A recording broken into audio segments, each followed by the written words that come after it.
Hello everyone, I'm back.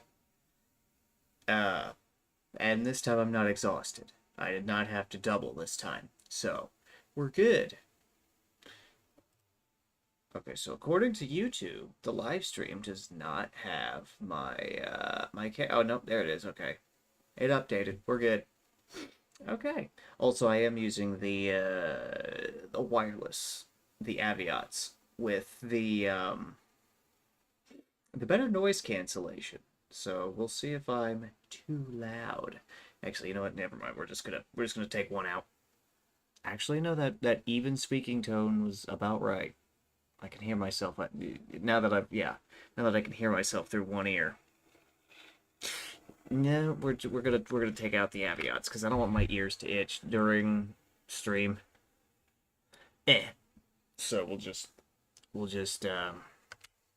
put the Aviats back in the case and go with the classic wired earbuds that I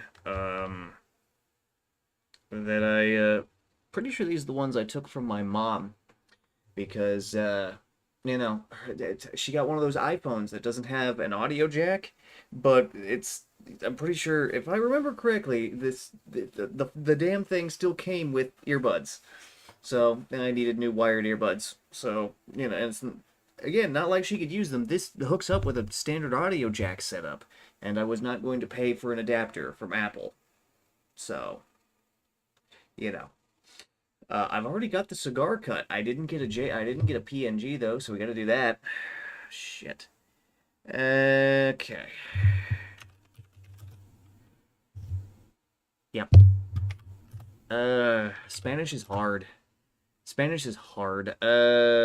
When you know Latin, because now I have. Yeah, Spanish is hard when you know Latin because I get words confused. I get words confused normally now. You know, I mean, shit. Back when I read the Mountain Dew is racist article, you know, Appalachia, but to me it was Appalachia. WebP, kill yourself. Okay, we're gonna have to. All right.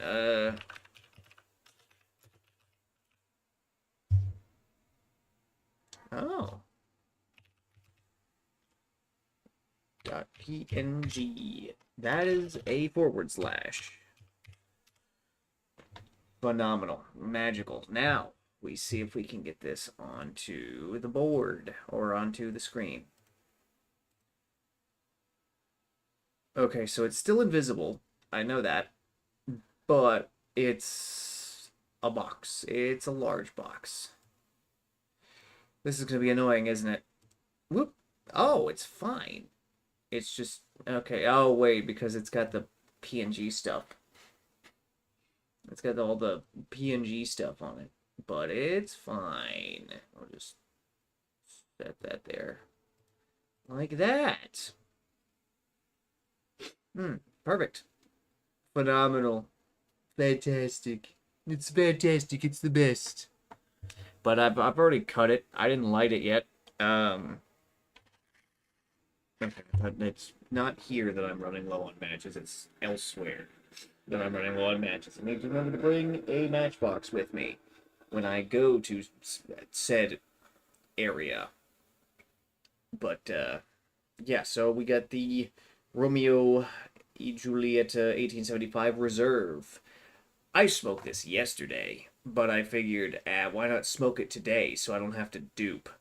Also, it probably would have been better to take a shorter stick out of the box, considering I want to do RTS gameplay on this stream. It seems that I am an idiot, but I knew this already. I was already well aware of this. So, it's just business as usual. Oh, this is code red. I got this at the local Circle K, and yeah, I got it at the local Circle K, and took a sip of it before I put the cap back on, or the lid. I took a sip of it before I put the lid on the cup, before purchasing it, and I felt my life force just surge up. So, maybe it had been a little bit too long since I had some code red. Such that my life force was weakening without my noticing, and by imbibing basically a mouthful, I have partially restored myself.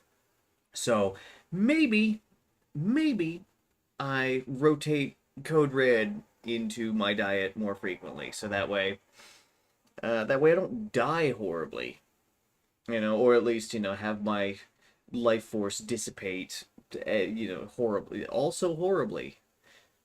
Yeah, well, let's get this started, because the sooner I get this started with the smoking, the sooner we can get to the RTS gameplay. Now, why am I doing RTS gameplay on this stream? Why is that the intention? Why is that what I'm going for? Well, the answer is quite simple. Because my top lizard, wanted to see some of that. So I'm going to deliver some of that to my top lizard. Mostly because I want to try and, also capture him into playing RTSs. This is really fucking faded. What is going on with my camera? Alright, hold on. Okay. We seem to be having a focusing issue.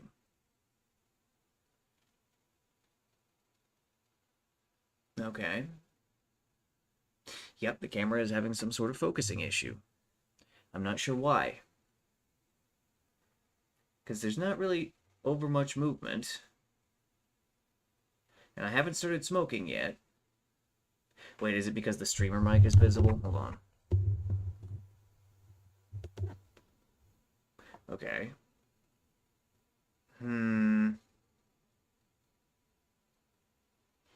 There's gotta be light bouncing off of something that this doesn't like. And as a result, it's trying to correct focus too much. Or maybe it's the hat.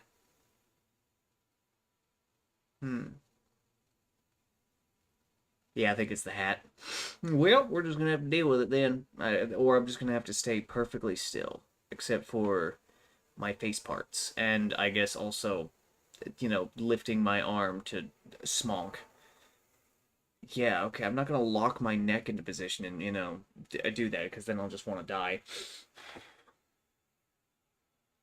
Oh, right, the live stream health thingy that I watch now is a little bit behind, it seems. By about, looks like 10 seconds. Okay. Anyway, I don't think I tapped this out. Nope. I got a vacuum in here. There's ash and piss and shit all over the carpet. I mean, yes, there is ash all over the carpet. There's not piss and shit. Good.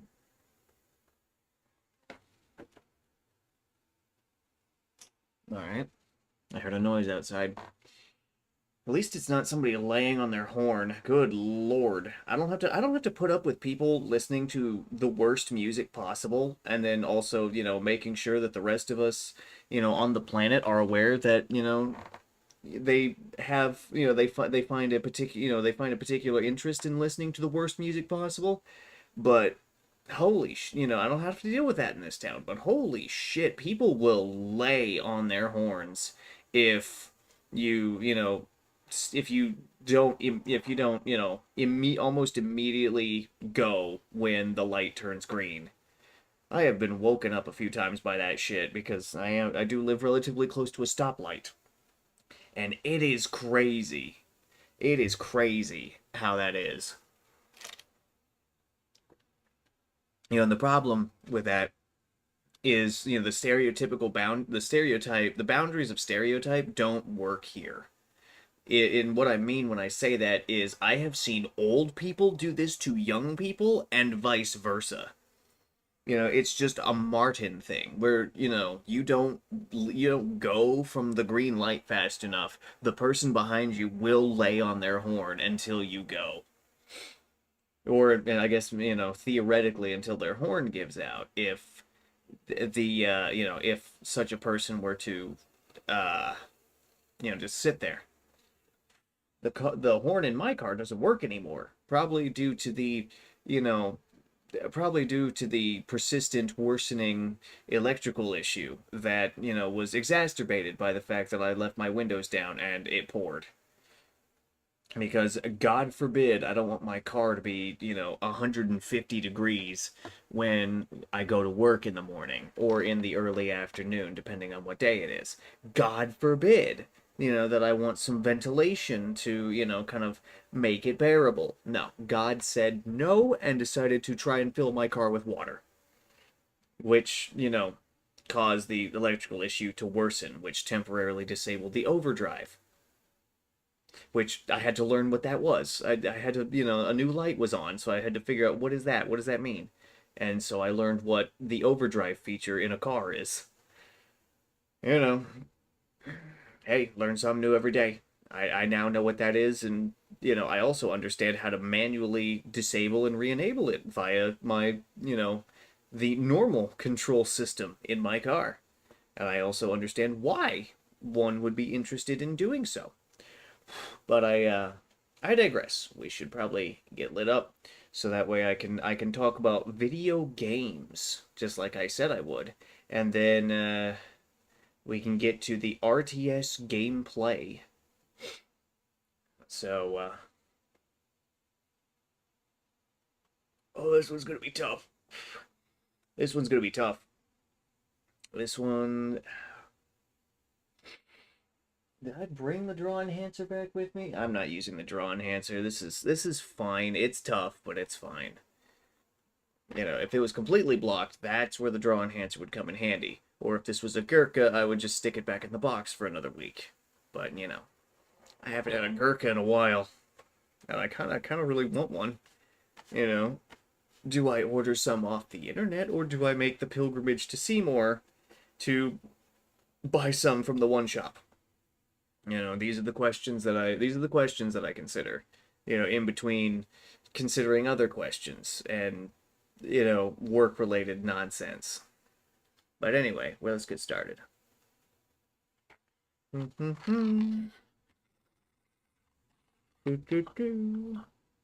get more than two out so that way, Okay. Yeah, I realized since my desktop audio is muted, I could listen to music or some such while, good lord, my camera quality is bad. What? Hold on, let me see if I can configure. Let me see if I can configure this. Audio source, video. Here we go. Aspect ratio, width, height, zoom. Zoom should be 1. Wait a second. Color temperature? What? Okay, so that. Oh shit! I don't know what that was. Okay. Does this do that? Okay. So color temperature. Oh no, exposure compensation. I just turned that all the way up. Huh. Oh.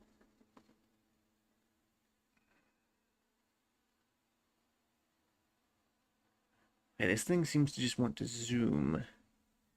Focus distance, frame rate, ISO. We set video settings to default.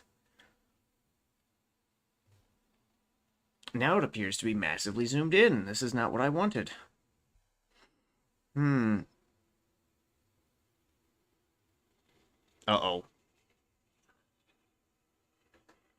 Uh-oh. Uh-oh. Okay. Are we back? It looks better. Yep. Okay, there's the cigar in my lap. Yeah, it looks better. Okay. It looks better. But let's zoom in just a little bit. Okay, I said a little bit. Good God. Yeah, let's try like 1.3. Looks a little grainy. Just I can see some grains. I can see some grains. But this is about what I remember. So we're good. I think this is fine. I think this is fine. The auto-focusing problem is no longer happening. So I just know to fiddle with the zoom, I guess. in order to fix that problem. The cigar. I was about to put the box of matches in my mouth and then try to light it. Probably, presumably, I would strike off the cigar, and then that would be cool. That would be fun, would it not? God, I'm such a fucking idiot. All right, I already did a test draw. This is gonna be hard.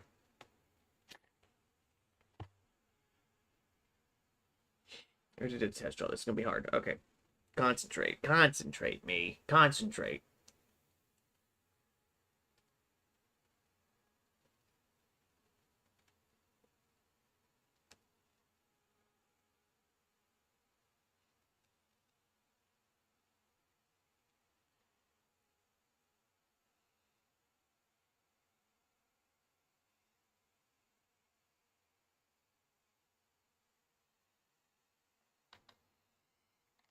Okay, we're good.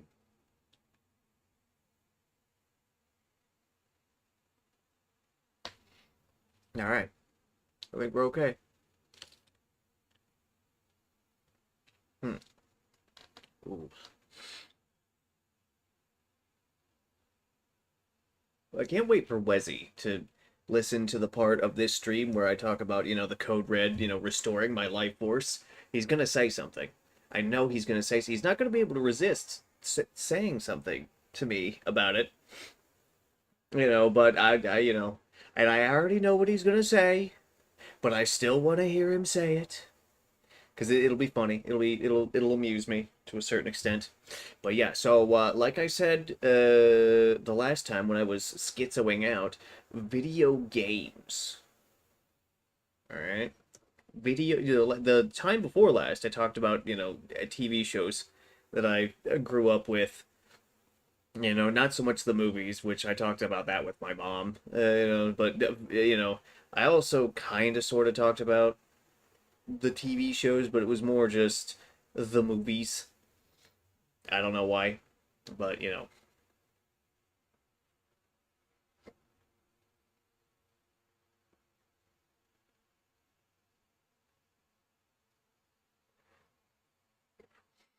some of the boys at Pizza Job are really impressed that I can do that. And the that in question is take a draw off of a cigar and then push the smoke out through my nose.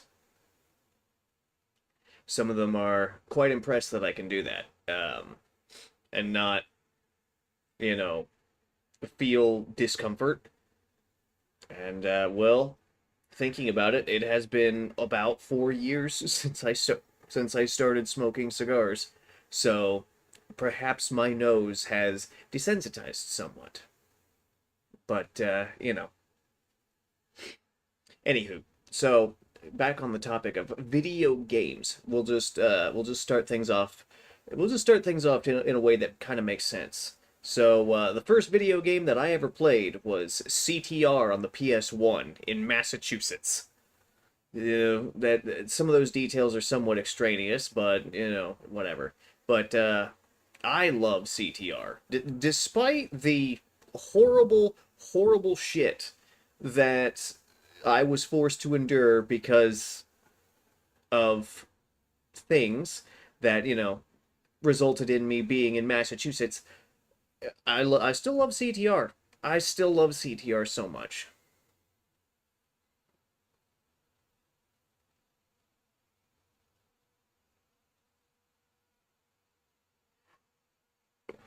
I haven't played it in a while, but I just it's because I haven't played many racing games that I can say, insofar as I've experienced, that I don't think there's, many other games like CTR. You know, because CNK, which is, CTR is Crash Team Racing, for those not in the know. And Crash Nitro Kart, which was the, PS2 Crash Racing, which was supposed to, I'm pretty sure was supposed to be like the successor to CTR, where it's like, oh, hey guys, Crash Racing, but on the PS2. And then it was worse. It was, well, it was easier is what I should say. It was easier, and to me that's worse. Um, but yeah, they were like, "Oh, hey guys, what it's CTR on the PS2." That it wasn't. They screwed it up. They screwed it up really bad. But what do I know? What do I know? But anyway, so I still love CTR because it's you know the game feels fast. When you actually get decent at it and can but basically just like perfect drift boosting, really. That's but it feels, when you do that, it feels amazing. It feels like you're just burning across tracks. CNK does not. It feels like you're kind of just sliding.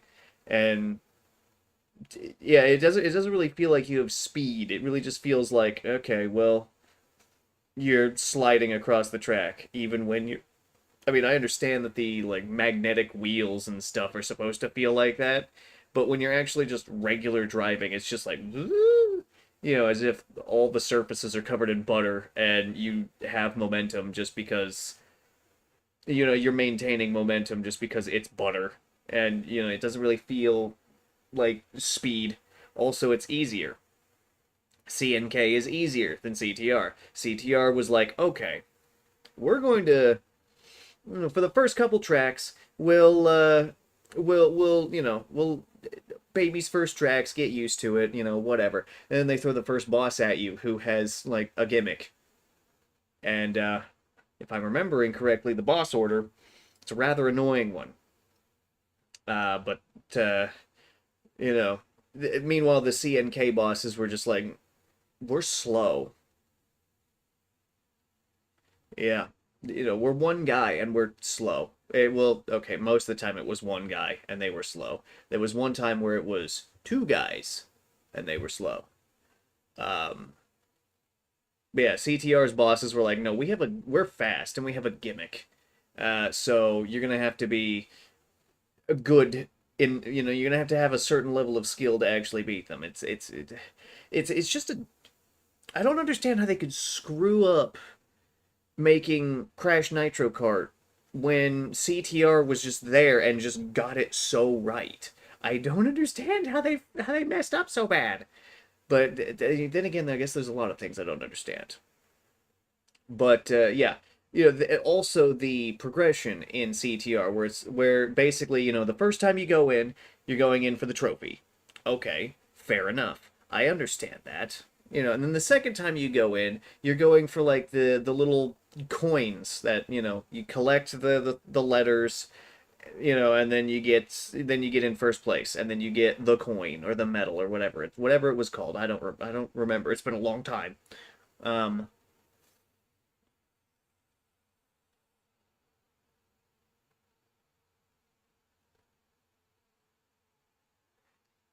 if you're just playing the game regularly, you're not going to get those coins, medals, whatever, because you have to learn that not everywhere off the track is out of bounds. And this is what the medals teach you. This is what the medals teach you. They teach you, oh hey, here's some shortcuts and some funny jumps that you could do if you build up enough speed, which is really cool. It's really cool.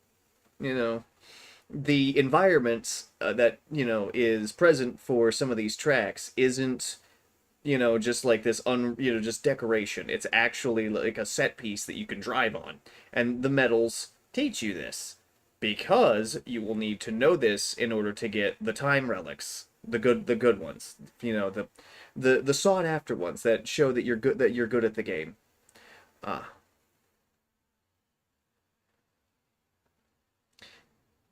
well, see, this is the thing, right? Is I'm not even talking about the modern gaming industry. I'm talking about a comparison between a PS1 game and a PS2 game. So we're still talking about, I'm talking about 20 years ago, basically. I'm not even talking about today, which, I have not, I don't have access to a modern PlayStation console, so I have not been able to play the remake of CTR. Okay. Also, we're still stuck on the CTR tangent, but we'll move forward. We'll move forward. But yeah, I'm not even talking about today. I'm talking about 20 years ago. You know, how the developers behind CNK just failed so spectacularly. And also, we're at this point we're just talking about what's good. Hello, mother. We're talking about what's good with what's so good with CTR and how I really haven't been satisfied with racing games since then. Anywho, although Need for Speed Underground, that was a fun time. Yeah, yeah. So yeah, we're talking about the PS1 and the PS2. We'll get to further ahead in the timeline, but we're here with that right now. So anyway, so the medals teach you that not everywhere is out of bounds, and this is useful knowledge because this is how you start this is how you start thinking about it and thinking about strategies in order to get the time relics, which I'm pretty sure you need all the gold ones in order to unlock the real ending. If you need all the platinums, then you might as well just put a gun in your mouth because they're tricky. I could not get a single one as a child, and even now that I am an adult, I don't think I could. Full plat might. Yeah, full plat might be hard. Full plat will definitely be hard, but then we move. You go from CTR, which is which has a nice difficulty curve on the main game, and then the extra content, that being the medals and the time relics and the gems, just will punch you in the face, if you're not adequately prepared for something like that. And then we move to CNK, where they said, okay, yeah, we'll have medals and time relics and gems, but everything is easier. I remember that before I gave up on CNK as a child moving into his teenage years, I had half the collectibles without even trying. This includes several platinum relics, and it was just like I think I was disappointed, but didn't recognize that it was disappointment because I was still young and not bitter. All right, guys, we made it 27 minutes before I have to strike another match. But yeah, that was when I kind of gave up on CNK, and it just sucks. It just and then Crash Tag Team Racing, which was another racing game on the PS2, and we are going with I guess we're kind of sticking to a little bit of a Crash theme here, but we'll break away from it. Crash Tag Team Racing was just kind of like mindless fun. It's not a good racing game. It is not. But if you just want to kind of like blow people up, but with a Crash skin, if you want to play Twisted Metal but with a Crash skin, there you go. Just play Tag Team Racing. It's an all right time. The the courses are really really basic and really easy, and the AI even on the hardest difficulty is nothing, which kind of sucks. But this is where we at some point after the PS1 and going into the PS2, I think this is where game companies started to think, let's make games easier because people suck at games. Even though this is not true. Do not listen to people who use social media. They're idiots. Which is why when Dark Souls 1 came out, everybody was shitting their pants over it. Dark Souls 1 is, I think, a fine game.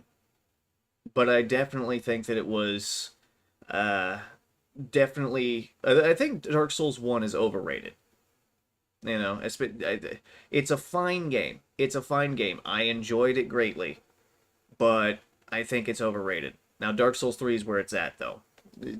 I don't, Dark Souls 3 definitely deserves what, the praises, because it just took everything from DS1 and just massively improved on it. The bosses were better, the movement was better, the weapon variety was better, it looked better, the DLC was better, everything about it was better, just by leaps and bounds. But Dark Souls 1 was a fine game. Anyway, let's get this thing relit a little bit. try to keep the ranting to a minimum.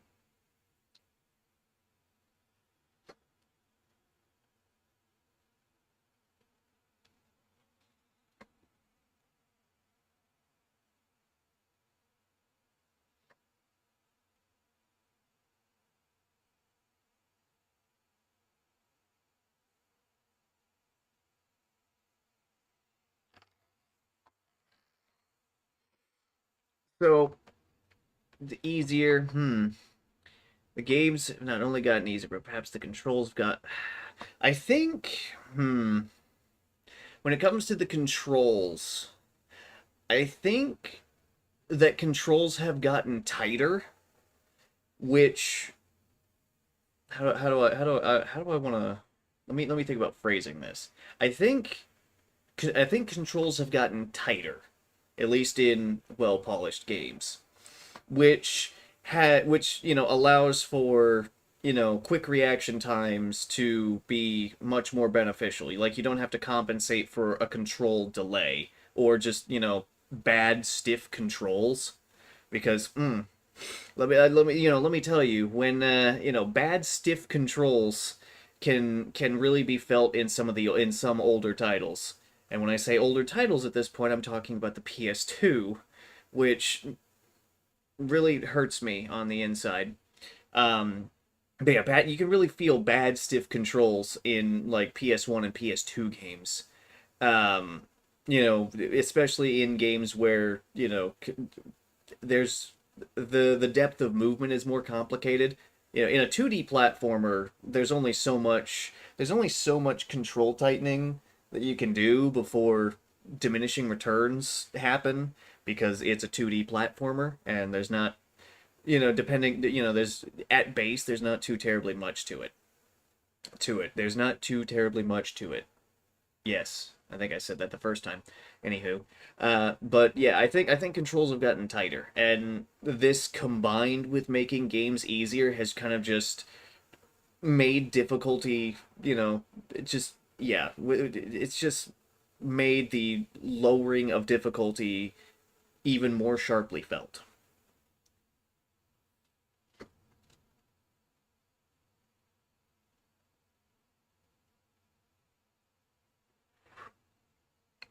Now, oh my God. Well, the cherry just fell off onto my keyboard tray. That's lovely. All right, here we go.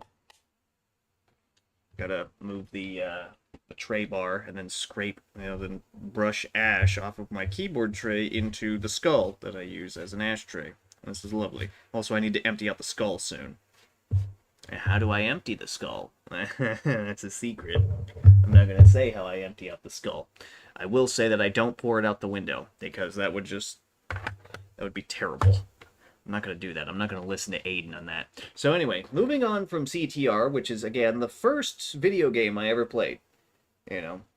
I was, 5 or 6 when that happened. But moving on from CTR, let's talk about another game that I played. Let's talk about the first computer game that I ever played, and that is Diablo 2, which,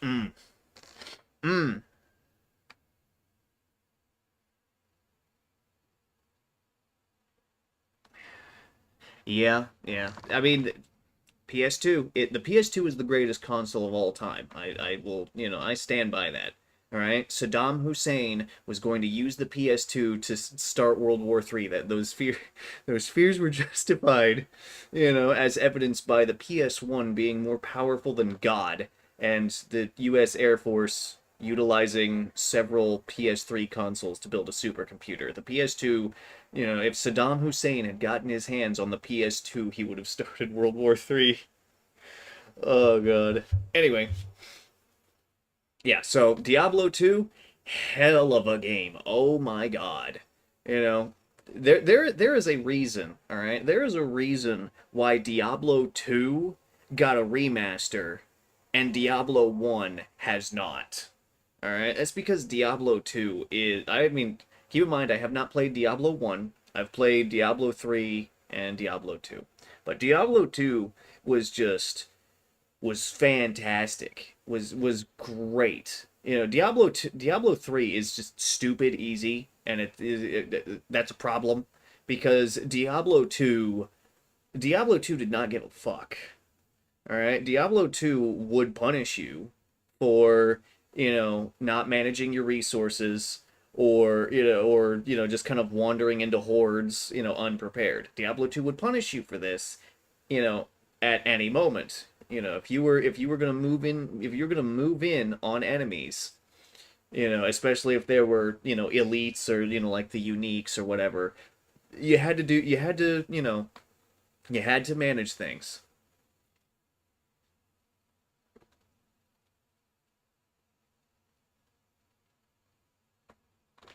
Especially for the more fragile classes. I've seen and heard stuff about Diablo 1, the secret cow level rumor, which was made real in Diablo 2, whatever. The story of how Diablo 2 plays into or Diablo 1 plays into Diablo 2. Like I know the basics and I know how the game works. It's, whatever. Um but anyway, Diablo 2 is a hell of a game, and each act in Diablo 2 was just a jump in difficulty. Where Act 1 is, basically just an extended tutorial. Like, look, this is how you need to manage your resources. You're going to level up. You're going to do the six main quests. You're going to get skill points. You're going to, whatever. You're going to kind of, see, play around with your most basic abilities for your class and, maybe kind of start figuring out a build. That's what you're supposed to do in Act 1. Act 2 is just okay. Same formula as before. You have six main quests to do in Act 2, that are variably related to each other. Um, but the dungeons are going to be bigger. They're going to be longer. They're going to be filled with more enemies, and the enemies are going to be more dangerous. So, taking that caution that was instilled in you in Act 1, they're ramping it up in Act 2. And this is where character build becomes more important. It's like, okay, well I need to invest in certain skills and in certain stats in order to, you know, maintain my effectiveness. And Duriel at the end of Act 2 is the test for this. Like, do you have a decent character build started? Is your stat point investment good enough? And if it is not, you will fail. You will lose. Back when I was young, I struggled with Duriel. I was also playing a Necromancer, so, I was also playing a skeleton build Necromancer, which is not great because there are no corpses in there. And Dariel from Act 1, she's got minions alongside her, so if you're a skeleton build Necromancer, which is kind of the only option, yeah, you can have your golem, but, you're probably still going to be hooked on skeletons. Um, but Andariel's got minions, so you can refresh your skeletons. And if you're like me, a child, and don't understand what debuffs are and how important they are, you're not going to invest in curses, and everything is going to be invested in the fucking skeletons. But the skeletons are cool, alright? I am 28 years old, and I will still say that Diablo 2's Necromancer is just running around with skeletons. That's cool, alright? Diablo 3 basically just made it easier to, do that, which, again, disappointing, but we'll get there. Um, but yeah, Diablo 2, Duriel, and at the end of Act 2 is like, all right, how's your build? Which, technically speaking, you could compensate for a bad build by grinding and over leveling. However, that takes time. Which if you play JRPGs, you're used to it, but I hadn't when I was, 8 years old. So I didn't really understand, I didn't understand the concept of grinding, you know, or its purpose. I was just like, oh, I should be able to do it. And then Duriel would kick my ass and be like, oh, shit. Except I wasn't thinking that way. I was a child. I was like, oh, no. Why isn't it working? And then, I would grind, but, I wouldn't put my face to it like I do now.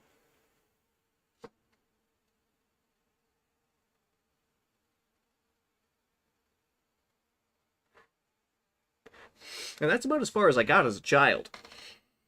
But then we fast forward approximately 10 years, and we'll kind of loop back, but I kind of want to stay on Diablo 2 for a minute, just because, oh my god, it's so nostalgic for me. I did not buy the remaster, though, because Blizzard is shit, and they don't deserve my money. Diablo 2 is...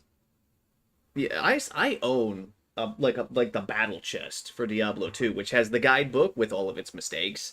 The base game and Lord of Destruction. Lord of Destruction is so much. Lord of Destruction is just amazing. But we'll get there. Shut up, Defender. I don't care. But fast forward 10 years from me being a child and playing Diablo 2 of all things. Single digit child. Diablo 2, first computer game. Maybe my development is starting to make more sense to people. But anyway. So, fast forward 10 years, and I buy the battle chest. And I install it on my computer through the disk drive, because computers had those back then. Standard. You didn't have to buy an external anyway. Going through it, Skeleton Necromancer, because I'm a baller, and because I'm thinking, yes, I'm older now, I'm smarter. Yes, but also, I still wasn't smart enough for Diablo. I still was not smart enough for Diablo 2. Which, whatever. So, going through, I finally hit Act 3. I finally beat Duriel, and I finally hit Act 3. The jungle of Zakarum. Oh boy. The jungle is basically just trying to see, do you even have a fucking chance against Diablo in hell? Do you even have a fucking chance? Alright. And for a long time, the answer was no when it came to, 18-year-old me playing Diablo 2 again. Because, Skeleton Necromancer, I thought, oh, I'll split my investment between golems and skeletons. This was a mistake. Because I still didn't properly understand debuffs and the role that they play. Because, I played Pokemon, and it was like, no buff moves, only attacks. Alright, we only attack. I still play Pokemon that way because it's so easy, but I haven't played Pokemon in years. Because I kind of lost interest. But we'll get there. We'll get there. Alright. But, the Jungle of Zakarum is just enemies. It's just enemies. Just so many enemies. All the time. Which is great for a Skeleton Necromancer. Assuming that your, loss rate for skeletons is less than the enemy's losses. If those two things, becomes out of balance, you're going to experience problems. This is where curses come in. This is where debuffs come in. But, again, I was a fucking idiot. I didn't understand that. And so, Mephisto was definitely a challenge, but I understood grinding. And so, I compensated for that weakness by grinding.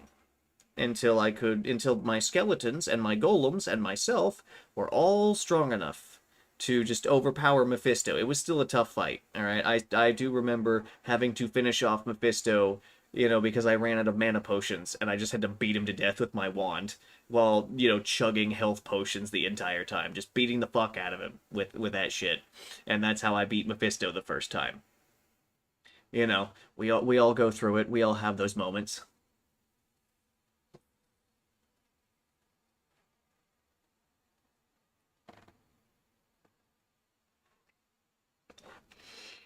And this brings us to Act 4. Hell itself. Which, if you think about Hell, if you think about Act 4 and Hell, all Hell is just get to Diablo and beat him. That's really all it is. It's got 3 main quests instead of 6. And it's just get to Diablo, fight him, beat the game. Before the DLC came out, but the DLC had already come out by the time I had actually gotten there, at 18 years old. But, Fight Diablo. Beat him. He's the hardest boss in the game.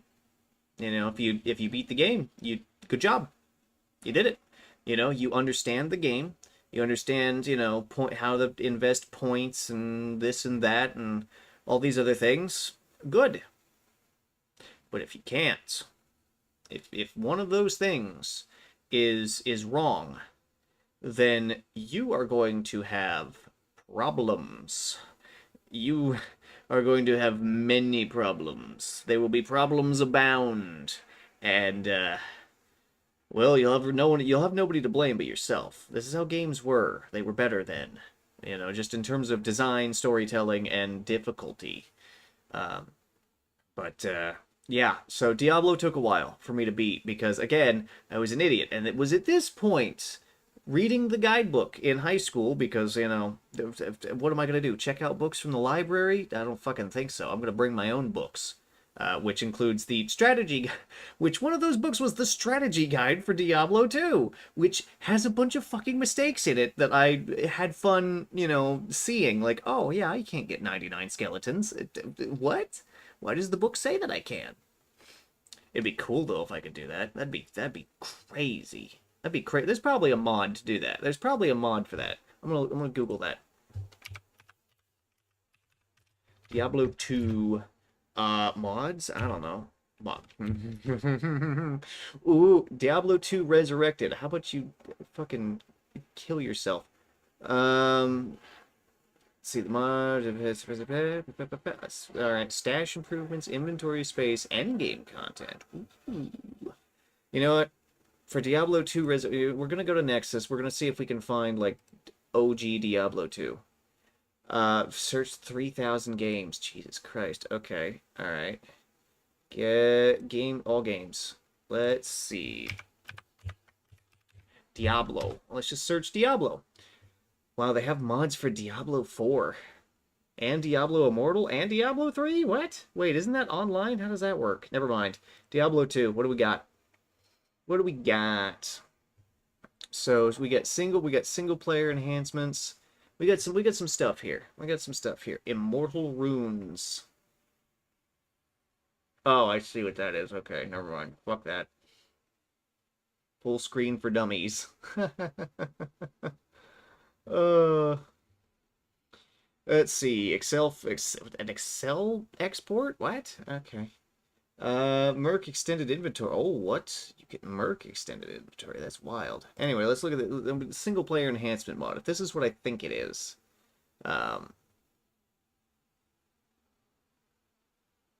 Yeah. I mean, yeah. We make art, not games. I mean, there's you know, hmm, it's yeah, things have changed. We'll get there. I promise. We'll get there. I promised. But you know, what do we got here? Perfect skulls, Hellrune, wear weapon, fully socketed. Oh my God, you can socket shit. Okay, so I'm not gonna. I'll read this later, but yeah. So, Diablo 2, fantastic game. Perhaps I will, you know, log into my Battle.net account so I can download the original Diablo 2 onto this computer and play it, because again, I am not buying Diablo the remaster. All right, hold on. Can I still even do this? Let's find out if I can still, you know, access my Battle.net account and download Diablo 2, because that would be some sweet shit. Oh fuck, do I need to? Oh, password. The password? Yeah, is this not the password? Oh, okay. So I gotta reset my password. All right. Wait, which email does this use? Okay. We're gonna get Diablo 2.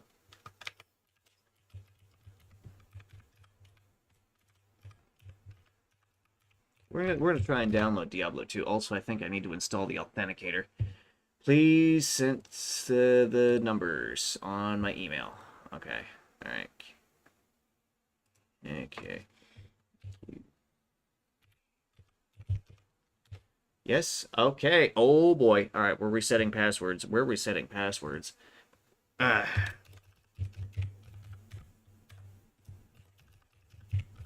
yeah, I'm glad that my basic bitch password has epic fucking uh d- uh uh, uh strength. Please, please, please. Security check. Email.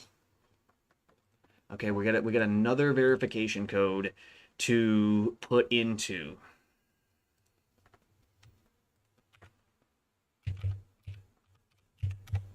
Please, last revised, whatever. Fucking give me Diablo 2. Redeem a code, kill yourself. Password change notification. It's fine. All right. Now, games and subscriptions. Mm. Wait, what? Why is it not in here? There it is. Classic game, Diablo 2. All right. Download. Oh, we're doing this. We're doing this. Look, I mean, Lord of. Wait, how do. Wait. No, no, no, no, no, no. Separately from the battle.net, it's. Oh. Provided as is. Alright, so do I need this? Do I just need to install Lord of Destruction? And we just kind of go from there? Oh, fuck, I think it's working. I'm gonna have to dig out my. I might have to dig out my battle chest. Windows Smart Screen is just like, I don't know about this. This is from 2000. It's fine. It's fine. I promise it's fine. But yeah, Lord of Destruction is really cool. It's really good. It's not. Is this running? Is this running? How do I tell? It's running. It's running. File download, security warning, blah, blah, blah, 404, cancel. Okay, choose the destination for, oh, this is like an old directory install. You just install it uh, uh, just install it. Oh my God. It's working. It's working. 500 megs! 500 megs. This is when games were this is where they were trying to squeeze out as much as they could from just such little hard drive space. Hard drives getting bigger has just spoiled game devs because now they're just like, fuck it, leave all the bloat in. We don't care. It's like, don't have enough space, buy a bigger hard drive, delete something, we don't care. But oh my God, we're doing it. Oh, this is gonna be good. This is gonna be great. Also, the CD key is still on my Battle.net account, which means I could just plug it in. I don't need to dig out the battle chest. We can play some Diablo 2. We can play some Diablo 2. Yeah, baby. It's gonna look dated as hell because it is, a game from the year 2000, the year of our Lord 2000. Y2K just happened, except nothing happened because, they fixed it. And also, we weren't so dependent on computers. So whatever. But, ooh, Diablo 2. I'm excited. This could be fun. This is going to be fun. This is going to be so much fun.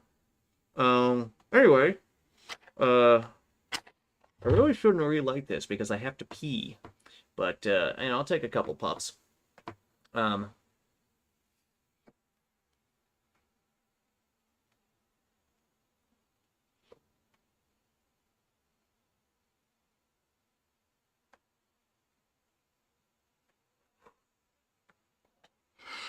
let's see. With all my Skyrim mods, okay, that is sound. That is sound. Please install Diablo 2. Okay. I need to install the OG. Okay, exit the installer. We gotta do this the hard way. We have to install Diablo 2 before we can before we can properly install Lord of Destruction. This makes sense, and I was foolish for thinking that it would be otherwise. And this is now not working. Alright, my browser is now crashing. Cool. But anyway, I think with my Skyrim mods, my, just Skyrim instance with everything downloaded was like half a terabyte. Which, that one laptop that I downloaded all that crap on, I salute that laptop for holding up as well as it did for as long as it did. Okay, okay, we gotta, where is it? Diablo 2, Lord of you know what, just put the install directory inside. Oh, this is like 2 gigs. Okay, that's still not bad. That's still not the whole of Diablo 2, everything is like 2 gigs. That's fantastic. That's really good. That's really great. That's a pittance. A pittance compared to today's games. Like, I'm pretty sure some of the smallest games that I want to download, that I could download off of Steam right now, with certain exceptions, because I think Ultratron's like 500 megs as well. Maybe it's under a gig. I know that much, but still, all of Diablo 2 for 2 gigs, deal. I take that deal. But let's move forward. Let's keep moving forward. Let's keep moving forward. So, started on the PS1, had a little bit of game time on the PCs back in, the early 2000s. Not much, primarily on the PlayStation. This is where I played Spyro 1, 2, and 3. This is where I played Crash 3, not realizing it was Crash 3, and then finding out that Crash Warped is Crash 3 as an adult. That was kind of embarrassing, but I was also a child and, didn't have internet access or friends who played the same games that I play, which is still true to this day to a certain extent. Ugh. Anywho. So, this is where I played, the 3 Spyro games, and this is where I played Crash 3 and PS1 games. Star Wars Dark Forces. I played that. That was cool. That was fun. Doom, but Star Wars. It just works. I didn't know what Doom was back then. Um, but I had fun with it. Chicken Run on the PlayStation 1. The one SpongeBob game. I can't remember the name of it, but on the PS1. And then came the PS2. Then came the PS2. The greatest console of all time. Absolutely fantastic. Absolutely phenomenal. This is where shit gets real, because this is where Lego Star Wars happened. This is where this is where a lot of this is where Lego games, were happening. The good ones, the really good one, the really really good ones from those early days. This is where that was happening. God of War was on the PS2. That's fantastic. Need for Speed Underground was on the PS2. We had a handful of Crash games that were mostly misses. Like I said, Crash Tag Team Racing is not a good racing game. It's not a good Crash game, but it's fun for about an hour at a time. Nothing. Yeah, it was wasn't great. This is where we see like the kind of rise and fall of certain franchises, but all things must end. This is where I really. I also got a disc of arcade games. I still have it somewhere, and that's where I kind of really just fell in love with arcade games.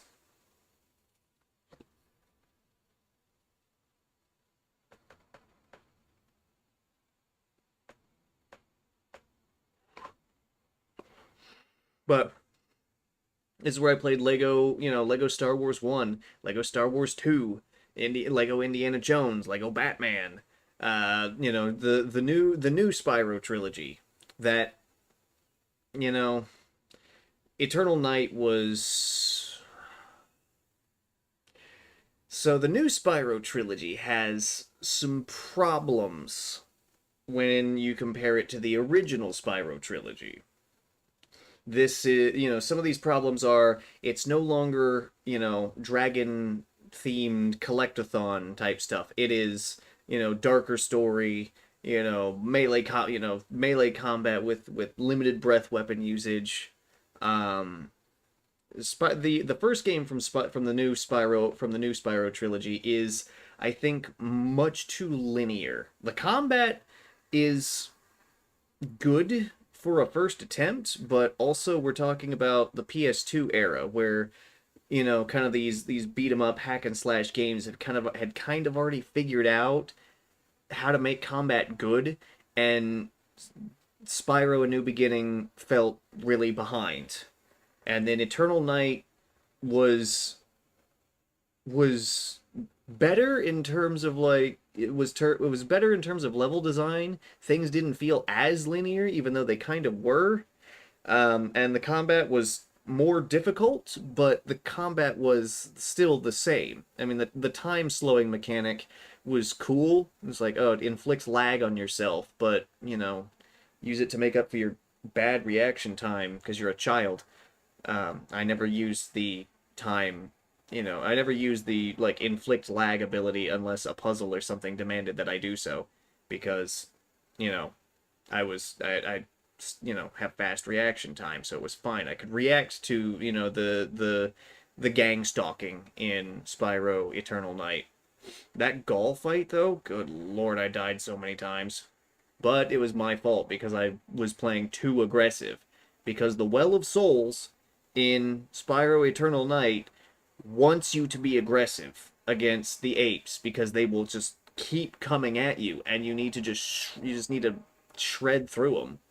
Those kill rooms are grueling, which is another flaw with that game. Uh, but it teaches you to it basically like hammers in like be aggressive in the kill rooms, be aggressive in the kill rooms. Against Gaul, do not be aggressive. Hello, okay. Diablo 2. I have to scroll. Okay. Oh, I have to put in the CD key now. Diablo 2 CD key. It's down here at the bottom.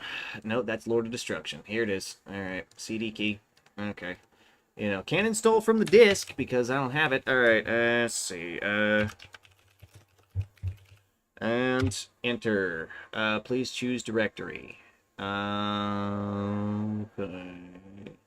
Users.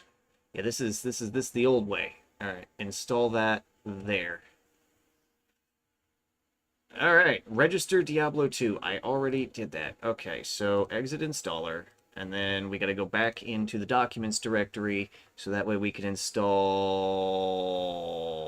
Lord of Destruction, do the installer there, install Lord of Destruction, which is just going to make everything better.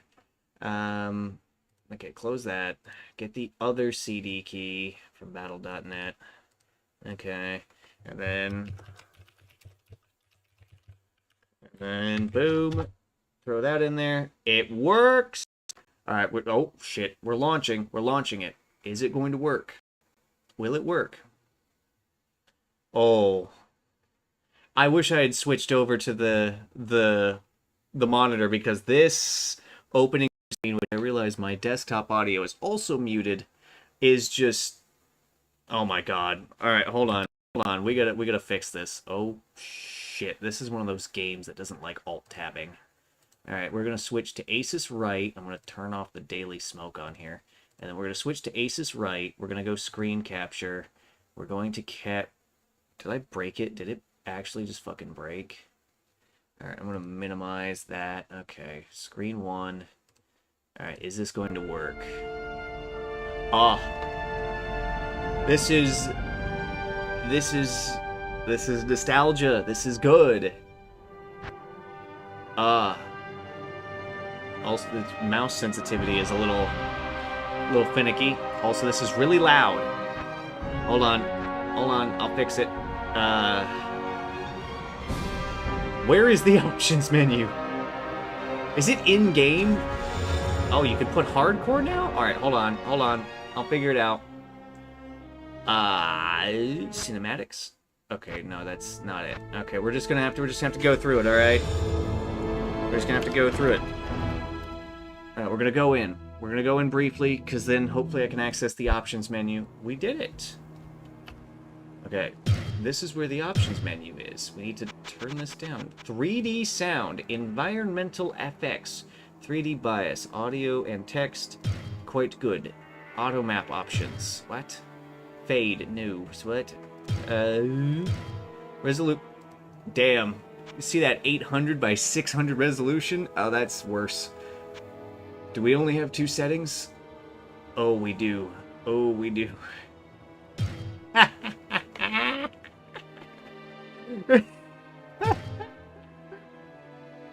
Oh, this is so nostalgic. This is so good. Use belt toggle Toggle, run, walk. Oh god, this. Ah, this brings back memories. This brings back a lot of memories. Okay, so yeah, we're gonna have to just click our way through. Hey.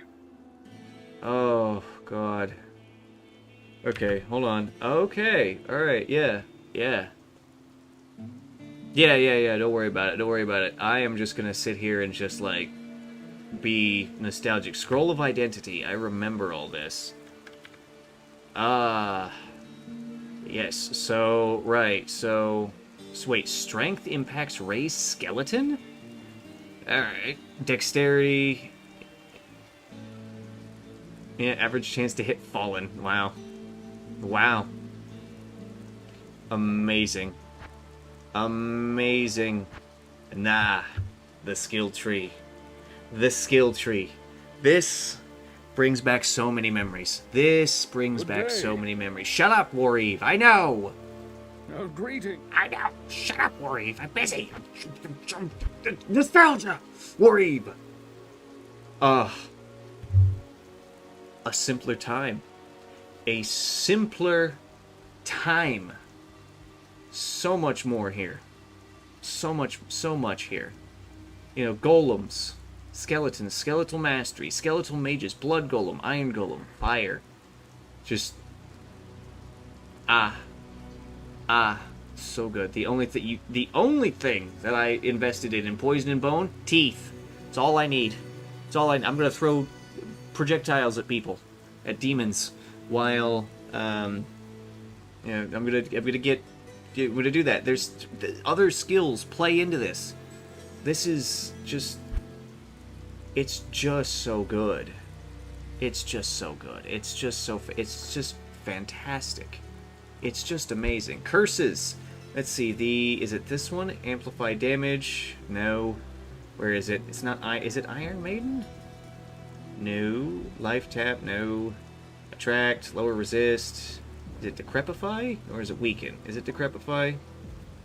Decrepify does work, but I'm talking about, like, the reflection one. Let's see. Amplify damage. This is damage received. Also, this is measured in yards. What? Ooh. Curses a group of enemies and reducing the amount of damage they inflict. Flee in terror. Causing them... Aha! Iron Maiden. This is the curse. This is the curse. You know, first level, 200% of damage returned. That's insane. That's crazy. You do 1 damage, you're going to get 2 damage taken. Or if you do 100 damage, you're going to get 200 damage taken. It's obvious. It's so obvious. But, This is the game. This is the game. Alright, what do we got? Auto map. Oh my god. Oh fuck. That's kind of rough. Quest log. The quests. The game, the game menu. Of course, the game menu is the game menu. The stash. That is... How much gold? That is 2.5... I think that's a 5. 2.5 million gold. This is the game. This is the game. Alright? This is the game. Alright? It is pixeled to fuck. And, you know, also, you know, we only have 2... We have 2 settings for resolution. But this is the shit, dude. This is the shit. It has always been the shit. Oh my god. Alright, I need to stop looking at this. I should do a playthrough of Diablo 2 on every class. I haven't played every class. Because let's see, I've played Necromancer, I played Barbarian, I played Sorceress, and I played Druid. But oh my god, there's just so much. The thing is, there is so much, but also it's perfect. It's perfect. It's so much, but it's the perfect amount. I'm gonna switch back to full face cam.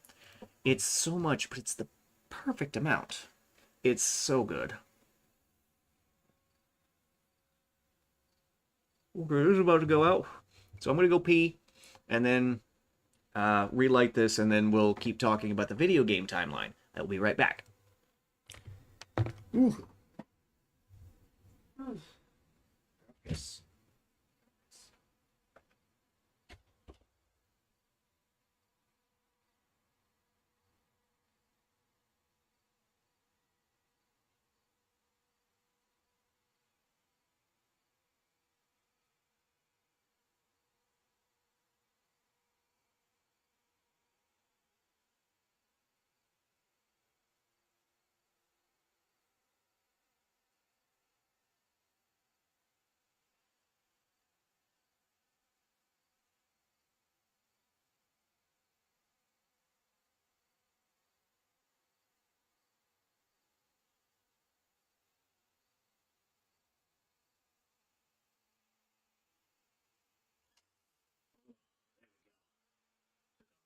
Monster piss by monster bathroom located on the first floor of my monster house. Hell yeah. Hell yeah. Alright. Okay. Alright. Take a sip. Oh. Alright. I'll relight this thing and then get back to the stream. Okay. Just quick relight, no problem. Okay,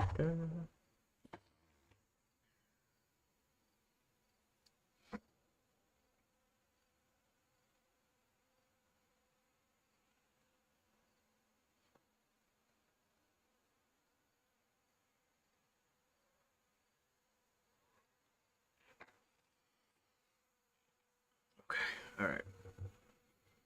Okay, so earbuds.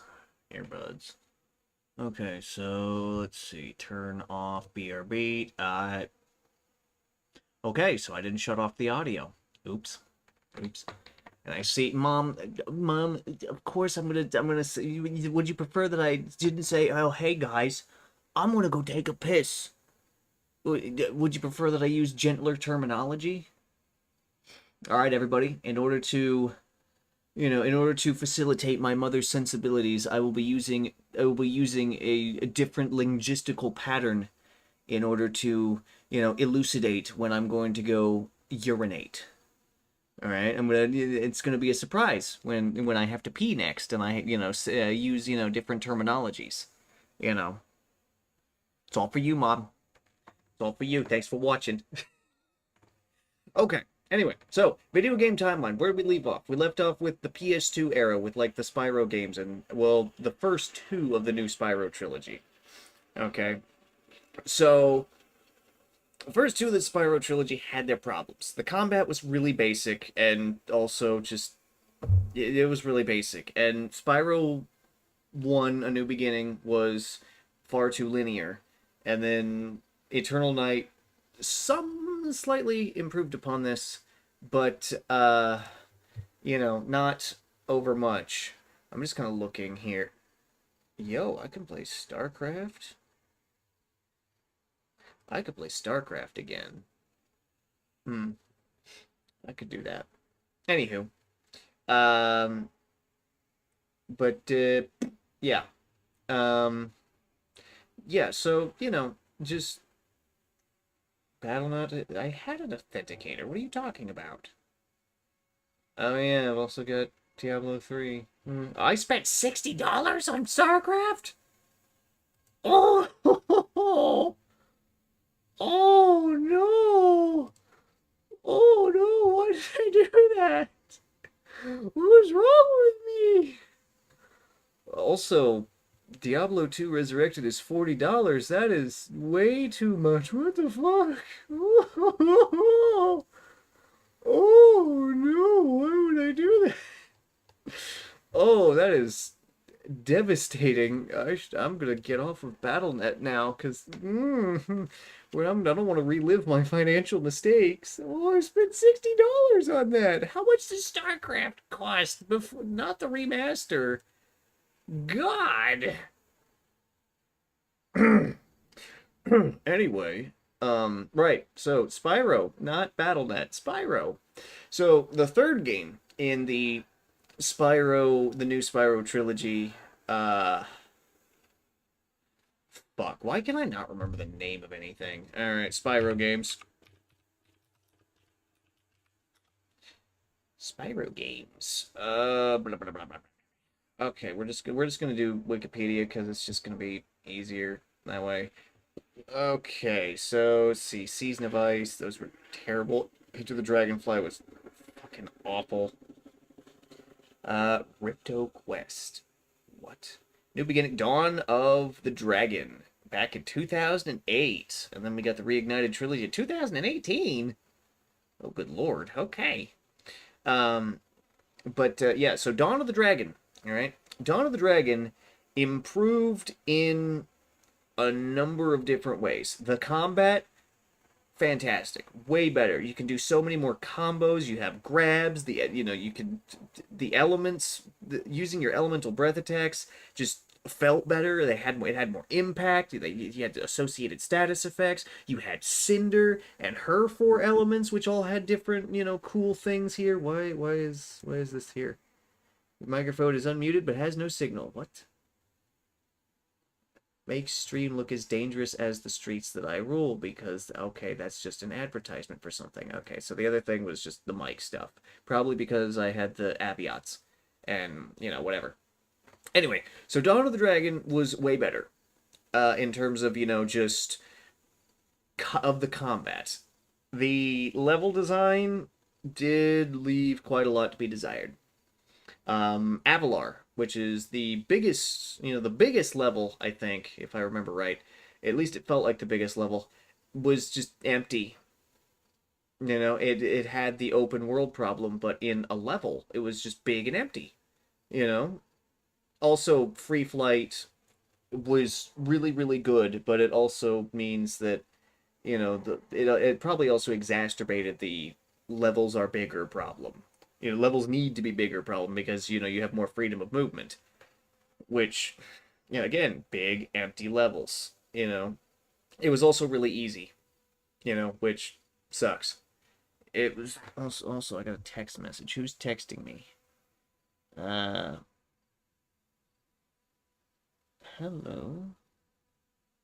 Oh, it's BattleNet saying, "Hey, your account's locked." I don't care. I don't need it. All right, just fine. It's cool. Yeah, so Dawn of the Dragon improved the combat, but the level design was not great. It was easy, but that was just because the enemies didn't keep up with the combat improvements, which massive step forward and a massive step back. It's just that yeah, I don't know. But Dawn of the Dragon, I mean it was a I still think it's fun. I would still play it. The PS3 version is I think yeah, the PS3 version is definitely superior to the PS2 version. The PS2, it kind of has problems, keeping up with the game at times. The load screens, because it has a level by level design as opposed to, the as opposed to, kind of an open worldy ish design, which I guess none of the Spyro games, the first three Spyro games had like had different hub worlds and stuff, and then the new trilogy didn't really have that. It was more just like, here, jump into a level, do some combat or some story stuff, then jump into another level to do the opposite thing that you just did, and then blah blah blah yada yada yada. Um, the atmosphere of the combat levels was pretty good for the most part. In A New Beginning, uh, the second place that you go to, the mountainous kind of peaceful region, just really empty. The icy fortress was filled with undead, which, cool, awesome. The volcano was crazy. You just, there's eruptions and explosions happening everywhere, and if you smack certain environmental things, they explode, and it's just crazy. Cinder's fortress was kind of dark and scary. and it's supposed to be because it's the second to last level, and then the last level in like that space was just kind of a platforming thing, and then you fight Cinder. There's no other combat, so you kind of have to go from 0 to 100, and but Cinder's so easy to deal with because you just kind of like fucking get onto her right side. So yeah, Cinder as an enemy came in at the end of Spyro: A New Beginning, and then Cinder as a playable character was during the entirety of Dawn of the Dragon. And then Eternal Night, you basically spend the entire game chasing after Cinder, now that she's not evil anymore. But you chase after her to go to, end up at the Well of Souls.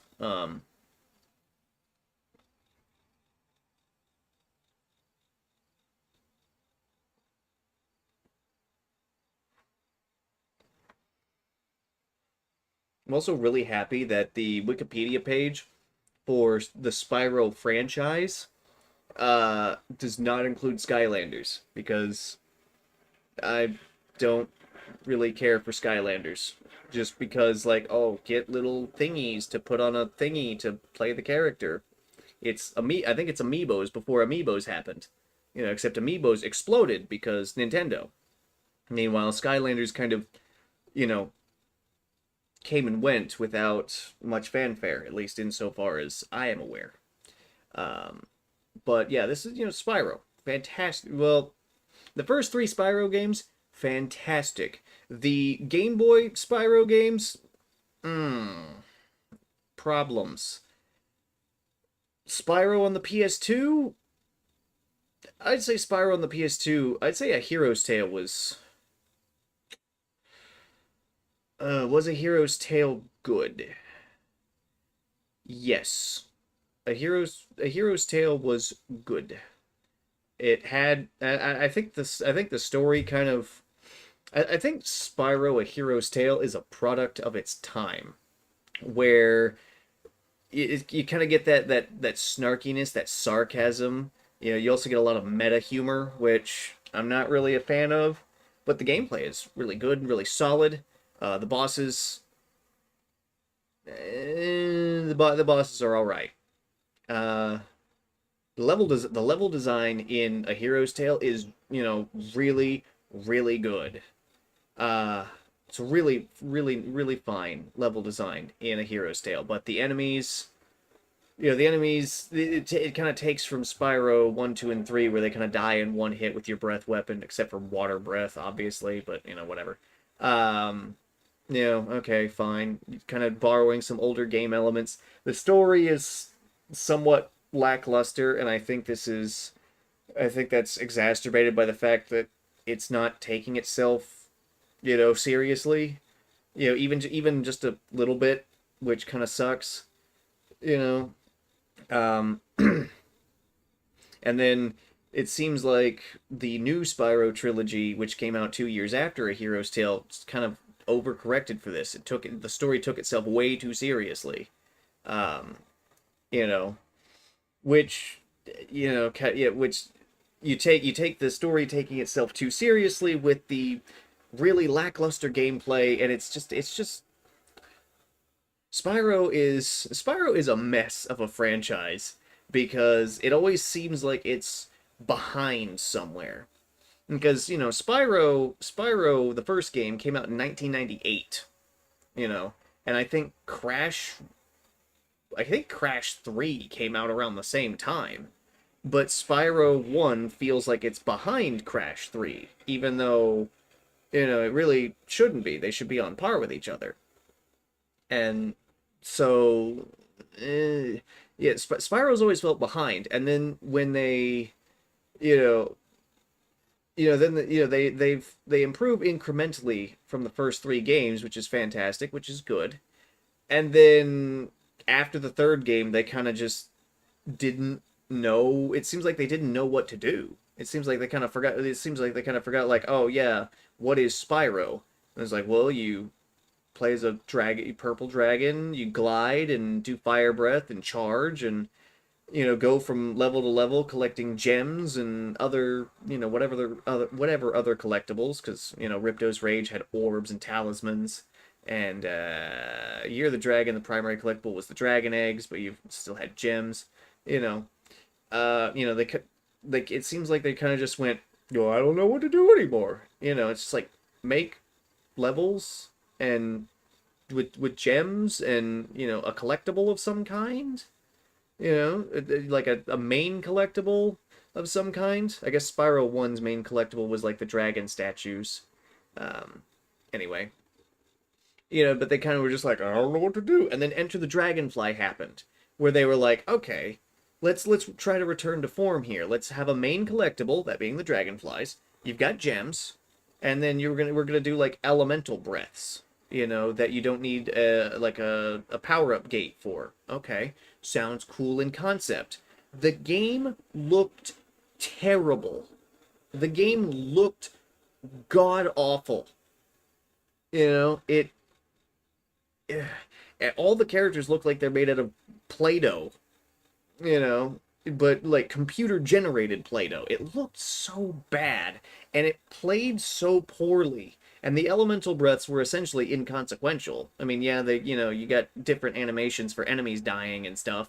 And, there was some puzzle solving with the different breaths, but they were basically just, interchangeable outside of that. Outside of like, oh, I want to see this specific death animation for an enemy, or, oh, I need to solve this specific puzzle. Like, you use the breaths one time to open locks to access a couple of other levels. Also, Enter the Dragonfly had so few levels and one gigantic hub world. It's just, it seems like they try to, they try something new, but then they kind of forget the fundament. They kind of did that and they forgot the fundamentals, and they just dragged the game down terribly. And then a Hero's Tale, had several worlds. None, didn't really have like a hub world. You just had several worlds that you went through, and you smashed dark gems. Because that was the collectible, was like smashing those. You also had dragon eggs and light gems. Gems became money instead of a collectible. The collection of them became kind of irrelevant, which sucked. I think that kind of took away from it. Also, the story again didn't take itself too seriously, and this was a problem because it's it didn't take itself seriously at all. Is the problem, And again, that whole like meta humor thing, this was kind of the beginnings of that. And then A New Beginning was like, okay, there aren't collectibles. You're basically like doing melee combat, mixing in your breath weapon. You have limited breath. We have extremely limited breath weapon. And, the level designs are pretty linear. The hub world, the hub doesn't really feel like a hub because it's just like move forward through these various hallways, essentially. It's just, Spyro 4, I've heard, has been in development, and my hope is that Toys for Bob can go back to the fundamentals of what Spyro is, which is hub worlds, which with a handful of different levels in them, where you collect gems and some other collectible, whatever, and that's it. In between each hub world is a boss, or in the case of Spyro 1, at the end of and Spyro 2, I guess, at the end of the hub world is the boss. Spyro 3 was like, oh, while you're on your way to the next one, you get intercepted by a boss. It works. That was fine. That was fine. That was cool. And even the addition of, playing as other characters who weren't Spyro in Spyro 3, that was cool. That was nice. I liked that. And A Hero's Tale brought that back with Sergeant Bird, Hunter, and Blink. The Blink sections were awful. The Sergeant Bird sections were the speedways, which was cool. I liked that. The Hunter sections were much too short, and aside from the ice world, and I think the fire world, kind of irrelevant, which sucked, which really sucked. So yeah, Spyro is a franchise of, at first, always being behind, and at first taking good steps forward, and and then after that they started taking these wild steps forward and backwards to where they kind of I think they took I think Spyro ended up taking ended up covering a lot more distance in reverse than going forward, and that's really disappointing, honestly, because I mean, if they had just you know figured out, if they just kind of, I don't want to say that they should have stayed with. No, Hunter wasn't a Crash knockoff. He was just like a character, in across several games. Um, he was, yeah.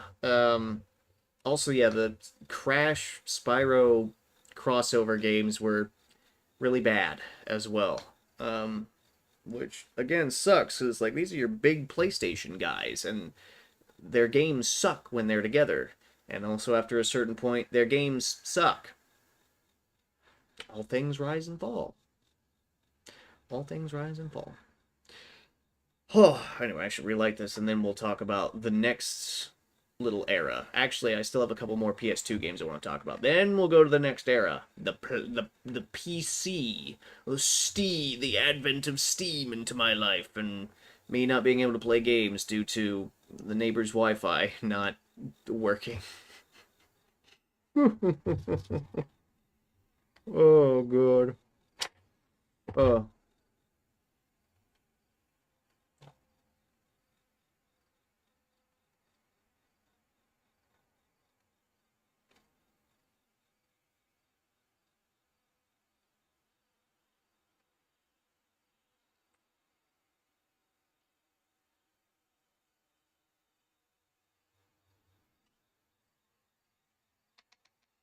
So a couple more PS2 games.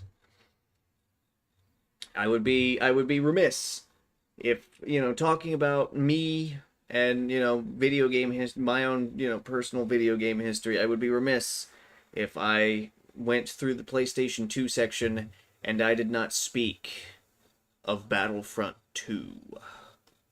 Oh my God. Battlefront 2. Mm. What a game. Fantastic game. I can still kick ass in that game. I played a little while ago with Aiden utilizing, Steam's servers, on PC. Oh my God, I was ripping ass in that game, and I wasn't even trying. That is still my game, you know. Oh my God, Battlefront 2 was amazing. The campaign was fantastic. Galactic Conquest, fantastic game mode. I played it over and over and over, such to the point to where I could clear a Galactic Conquest in like half an hour. No problems. Absolutely instant action, where it's just like play maps, set up a queue of levels to with different game modes. Just go for it. Fantastic. Absolutely fantastic. I had thought of another game on the PS2, but I've forgotten. I remember now. We'll get there, though. I need to go forward and then take a step back, so that way it'll make sense. Also, we're not moving into the PC era yet, because I remember the DS and the Game Boy exist. So we're gonna go there. So moving from the PS2, we'll come back to it in a minute, I promise. We moved to the Game Boy and the DS, and these things are bundled together for me because I received I received two DS Lites for Christmas one year because my dad and grandmother didn't talk to each other about what they were getting me, so they both got me the same thing, which is really funny. Which is really funny. But funniness aside, uh, the first ever game that I got on my Nintendo DS Lite was a Game Boy Advance game. This was Link to the Past, which is a fantastic game. It's great. Good long Zelda adventure. Fantastic.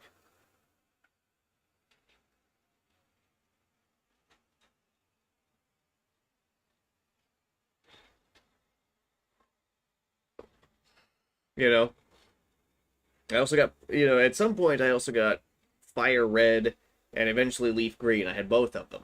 And because I had two DSs, and I couldn't really, like, make those two games trade with each other. But when I eventually got Diamond, Pearl, and Platinum, that's where the real shit came in. You know? That's where that real shit came in. But Link to the Past was the first Game Boy Advance game I played on the DS. And then eventually I got Fire Red, Leaf Green, Emerald. Pokemon Diamond was the first DS Pokemon game that I played. And then I got Pearl. And then I got Platinum. God, Platinum was... Diamond, is just holds a special place in my heart because it was the first one that I played. And I enjoyed it so much. Platinum, though, is just Sinnoh at its best. Just, it's the best iteration of Sinnoh. No questions asked. I played Pokemon Emerald, which, you know, and as an aside, right? Pokemon Emerald is so good that it boggles my mind that on my YouTube feed I have not had more ROM hacks of Emerald come across my feed. It's always fucking Kanto. It's like, oh hey, you remember Kanto? It's back. Like, come on. Give me something set in, on Emerald. Come on. Give me something like that. Come on. But no, it's Kanto. It's always Kanto. It's always Kanto. It just seems so played out. I get it. It's the first region, and so, people are nostalgic for it. I understand that. But, I liked Emerald more than Fire Red Leaf Green.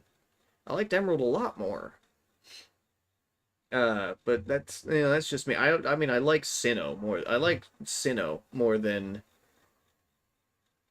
I like the story that takes place in the Sinnoh games better than Emerald's story. But I like the region that Emerald takes place in better. As for the Pokemon, I think I like the Sinnoh Pokemon better. Honestly, between Kanto, I think it's Johto, and Sinnoh, I think I like Sinnoh's Pokemon. I like Sinnoh's legendaries more. I like Emerald's, like regular regional Pokemon better, but I like Sinnoh's legendaries more. I think that's just because I'm a philosopher hack, so yeah. Also, Empoleon, that's my man. That's my man. Every time before then I chose the fire type, but Diamond, Pearl, and Platinum, Piplup all the way. Empoleon unto the end. Yeah, he's got a 4 times weakness to electric types, but I don't care. I don't care. That's my man right there.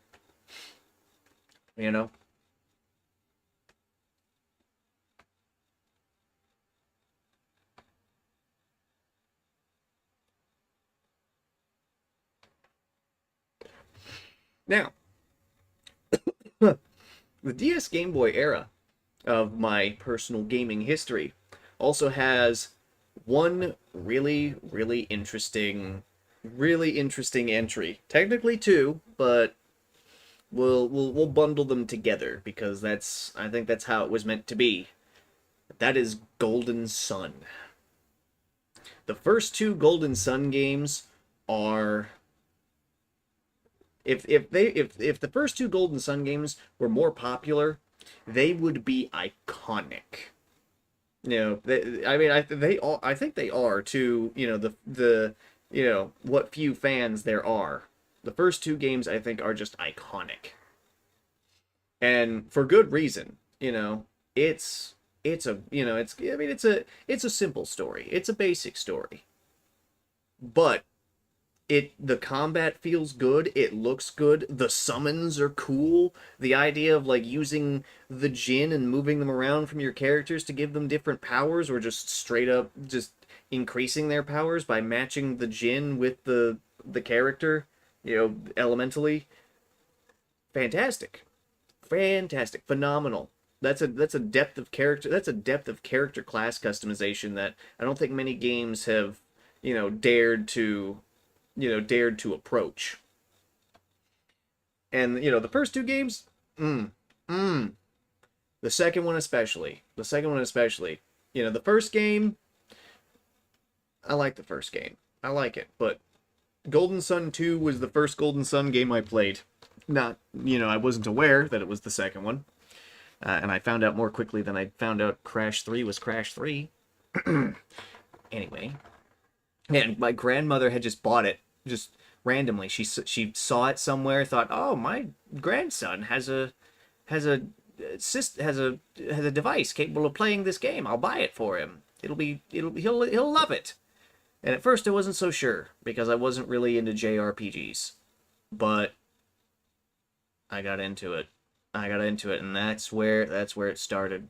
That's where it started. That's where the JRPGs started. That's where I found out what real good games were. Oh yeah. Yeah. And yeah. But this, since we're talking about the DS, again, I would be remiss if I didn't mention it. But there is a JRPG on the DS that stands out above the rest. And, one that I am deeply nostalgic for. And, enjoy greatly even to this day. That is Dragon Quest IX. Dragon Quest IX is so much fun. And there's so much stuff in it to do and to experience. There's so many different monsters to fight. It's fantastic. It's utterly fantastic. And there's character customization there too, in terms of the character's actual appearance, and, I guess there is class customization. It's not Golden Sun's level, but it's there, and it's quite nice. I think that I remember the Seth Green commercials for Dragon Quest IX, where they're like, where Seth Green's like, "I have my hero in a fur poncho. That's my choice. What's yours?" And that was the whole thing. It's like, oh yeah, you see the armor changes on the character at all times. Whenever you see your character, it's so nice. It's so lovely. If they ever remake Dragon Quest IX, it's gonna be hard to not, buy that at full price, because it's so much fun. It's so much good fun. I put like 500 hours into that game, which doesn't sound like a lot, especially when compared to some titles on my Steam profile. But that's 500 hours of blood, sweat, and tears, and I still haven't 100%ed it, but I will someday. I'm not gonna dig out my DS for that, so I just utilized a save editor to to basically like copy my save file. It was a rather tedious process to do it, but I did it to over onto like an emulator. So I can, play with like an HD mod on my computer and just sit here with a controller and just be like, yeah, I could sit here for hours and just grind bosses, fight legacy bosses, and, experience challenge, real challenge, even in my advanced age.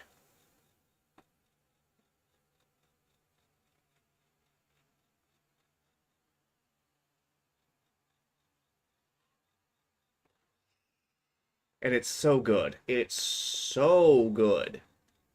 It's so good. Now, that being said, I said we would return to the PS2 era, and this is where we do that, because I got my hands on Dragon Quest VIII on the PS2. And, what a game Dragon Quest IX is. But what a game Dragon Quest VIII is. Dragon Quest VIII does not have as much character flexibility. Yeah. Bannerlord, Mountain Blade 2. Do I own Bannerlord first? I know I haven't played it. Oh, I own Bannerlord. I have not played it. I have not played Bannerlord. but I have seen gameplay, and it looks fantastic. It looks absolutely fantastic. I will eventually get around to playing it. I have not yet. It's on the backlog alongside so many other things. But I have seen gameplay, and it looks like they took what is it? The Mountain Blade. It looks like they took Warband and just scaled everything up. Everything is better. That's just what it looks like to me. It's just everything is better. Yeah, it looks like, like I said, they took Warband, they figured out what they did right between Mountain Blade and Warband, and we're just like, let's just do more of that. Let's just make it better in every way. We figured out how to improve the game, and we're gonna do it. We're gonna do it again. We're gonna improve it again, but it's gonna be bigger. It's gonna be better in every way. Fantastic. It looks utterly fantastic. And when I do get around to playing it, I'm gonna be regretful that I did not do so sooner. I think. I mean, all this is Bannerlord is one of those games where there was so much hype around it, and it was justified hype because it was, it looks so good. Oh, really? They actually added. Okay, there we go. The story was kind of lacking in Mountain Blade, but then it seems like they just took everything and just made it better. Yeah, see, it's hopefully they improve the AI on like your lords, because that was a pain in the ass. I remember that was a giant pain in the ass. Every time you conquered something, it was just like this whole long thing to get the lords to agree on who the thing should go to. And all kinds of like reputational differences. It was a pain in the ass in Warband to conquer the world and not just own everything yourself with no lords. And it was a pain. It was a pain in the ass to have lords, to have fiefs, in order to just make it so that you don't have to hold everything and garrison everything yourself.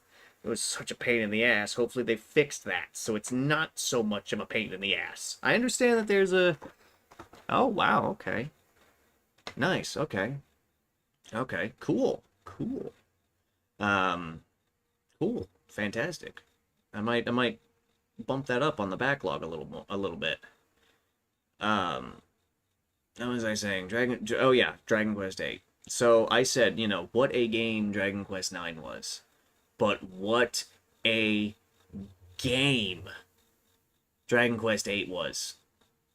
Just the combat feels so good in Dragon Quest 8. Just feels fantastic. It looks great. Even for a PS2 game, even today, fucking August of 2025, it still looks great. It still plays perfectly. The main story has a lovely difficulty curve that you can overcome. Not a problem. The post game is phenomenal. The Lord of the Dragovians super boss is probably the best super boss in Dragon Quest history. And I've played, let's see, I've played Dragon Quest 1, Dragon Quest 4, 5, and 6, Dragon Quest 8, Dragon Quest 9, and Dragon Quest 11. I've played, 7 of the mainline games. Lord of the Dragovians is the best super boss out of all those games I've played. It's utterly fantastic. So many phases. And each phase has, you need to be mindful of the different, strengths and weaknesses of the boss and how it's going to, what abilities it's going to use to throw at you. Utterly phenomenal. And the grind to beat the Lord of the Dragovians is real. If you don't Metal Slime Hunt, obviously. But, what a game. What a game. What a story. What a story. So let's see. We went through the PS1, PS2, Game Boy DS. Let's talk about the Wii, because I did own a Wii. I did not own many games for the Wii, but there There was one game that stands out on the Wii's roster. This is also how I played GameCube games, but there's I'll touch on those. But Twilight Princess on the Wii was the combat in Twilight Princess, just feels really good. And I understand that it was originally, not on the Wii. And so, previously you were using a controller for this. I mean, it would still probably feel really great on a controller. But, flicking the Wii remote to, slash, and the Wii remote makes noise to do that. Yeah, that they put Call of Duty on the Wii, which, yeah, okay. You know what? If it works, it works. But, yeah, Twilight Princess on the Wii was really cool. Twilight Princess is just a good game. I have beaten the hell out of that game. I have beaten the fuck out of Twilight Princess. I even got the, I even got the HD remaster, and, set the difficulty to maximum, and man, it grips my balls just right. I love it. I love it. It's a game that I've beaten the hell out of, to where it's even like hard mode. It's just like, yes, yes, yes, yes. It's so good. It's so good. And it has no right to be that good. But it is. It's so fantastic. Yeah, Twilight Princess Zelda Twilight Princess. Fantastic game. Great story. It looks good. It plays phenomenally. There's so much, there's a good handful of things to do. It's not too much, but it's a good handful of things to do, to get heart containers and Poe souls and that stuff. And the fish. Yeah, even the fishing is cool and good. It's I think it's just right. It's just right for a casual player, and if you want to get the HD remaster and do the hard mode stuff, oh yeah, it's a good challenge. It's lovely. I love it. But that's the Wii. That's the highlight of the Wii for me. I also played Super Mario Galaxy and Galaxy 2. Also really good games. I think Galaxy 2 I think Galaxy 2 felt a little bit too samey to the first game with some of the level design. Yeah, no, Zelda games, oh yeah, there's some good ones out there. Link to the Past is good. Ocarina, of course, is, a classic. Majora's fantastic. Twilight Princess, really good. What's it? Zelda 1's kind of wild, and Zelda 2 is even more wild. Wind Waker's good. Phantom Hourglass is all right. Spirit Tracks, I think, is just Phantom Hourglass but worse. It's on rails, literally, and that kind of sucks. I liked the openness of like plotting a course with the ship, and just kind of whatever. Okay, all right, good for you, good for you. That's that's a good step. But yeah, it's Phantom Hourglass was all right. It was on the DS, so it had some limitations. Spirit Tracks was, I think, more mindful of those limitations, but as a result, the game was, I think, worse. Yeah. Let me think. What other Zelda games? Breath of the Wild. Breath of the Wild is big. It's open, and you can tackle different things in any order. And there's all kinds of all kinds of secrets and stuff, but I think the world is maybe just a little bit too big. Tears of the Kingdom. Tears of the Kingdom. I think Tears of the Kingdom, tried some new stuff, with the fusion and the building things and all that, which is cool. It's cool. It's a cool idea. And it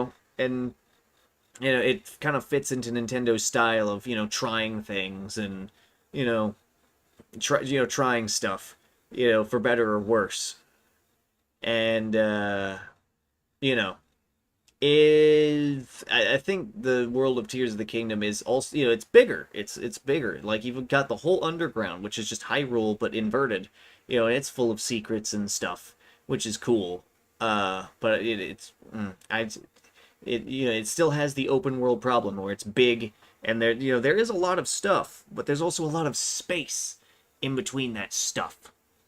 And it's not, it's just not, it's too big for it's too big, and the things in the world are too spaced out, and also some of those things are really tedious. I'm looking at you, Korok seeds.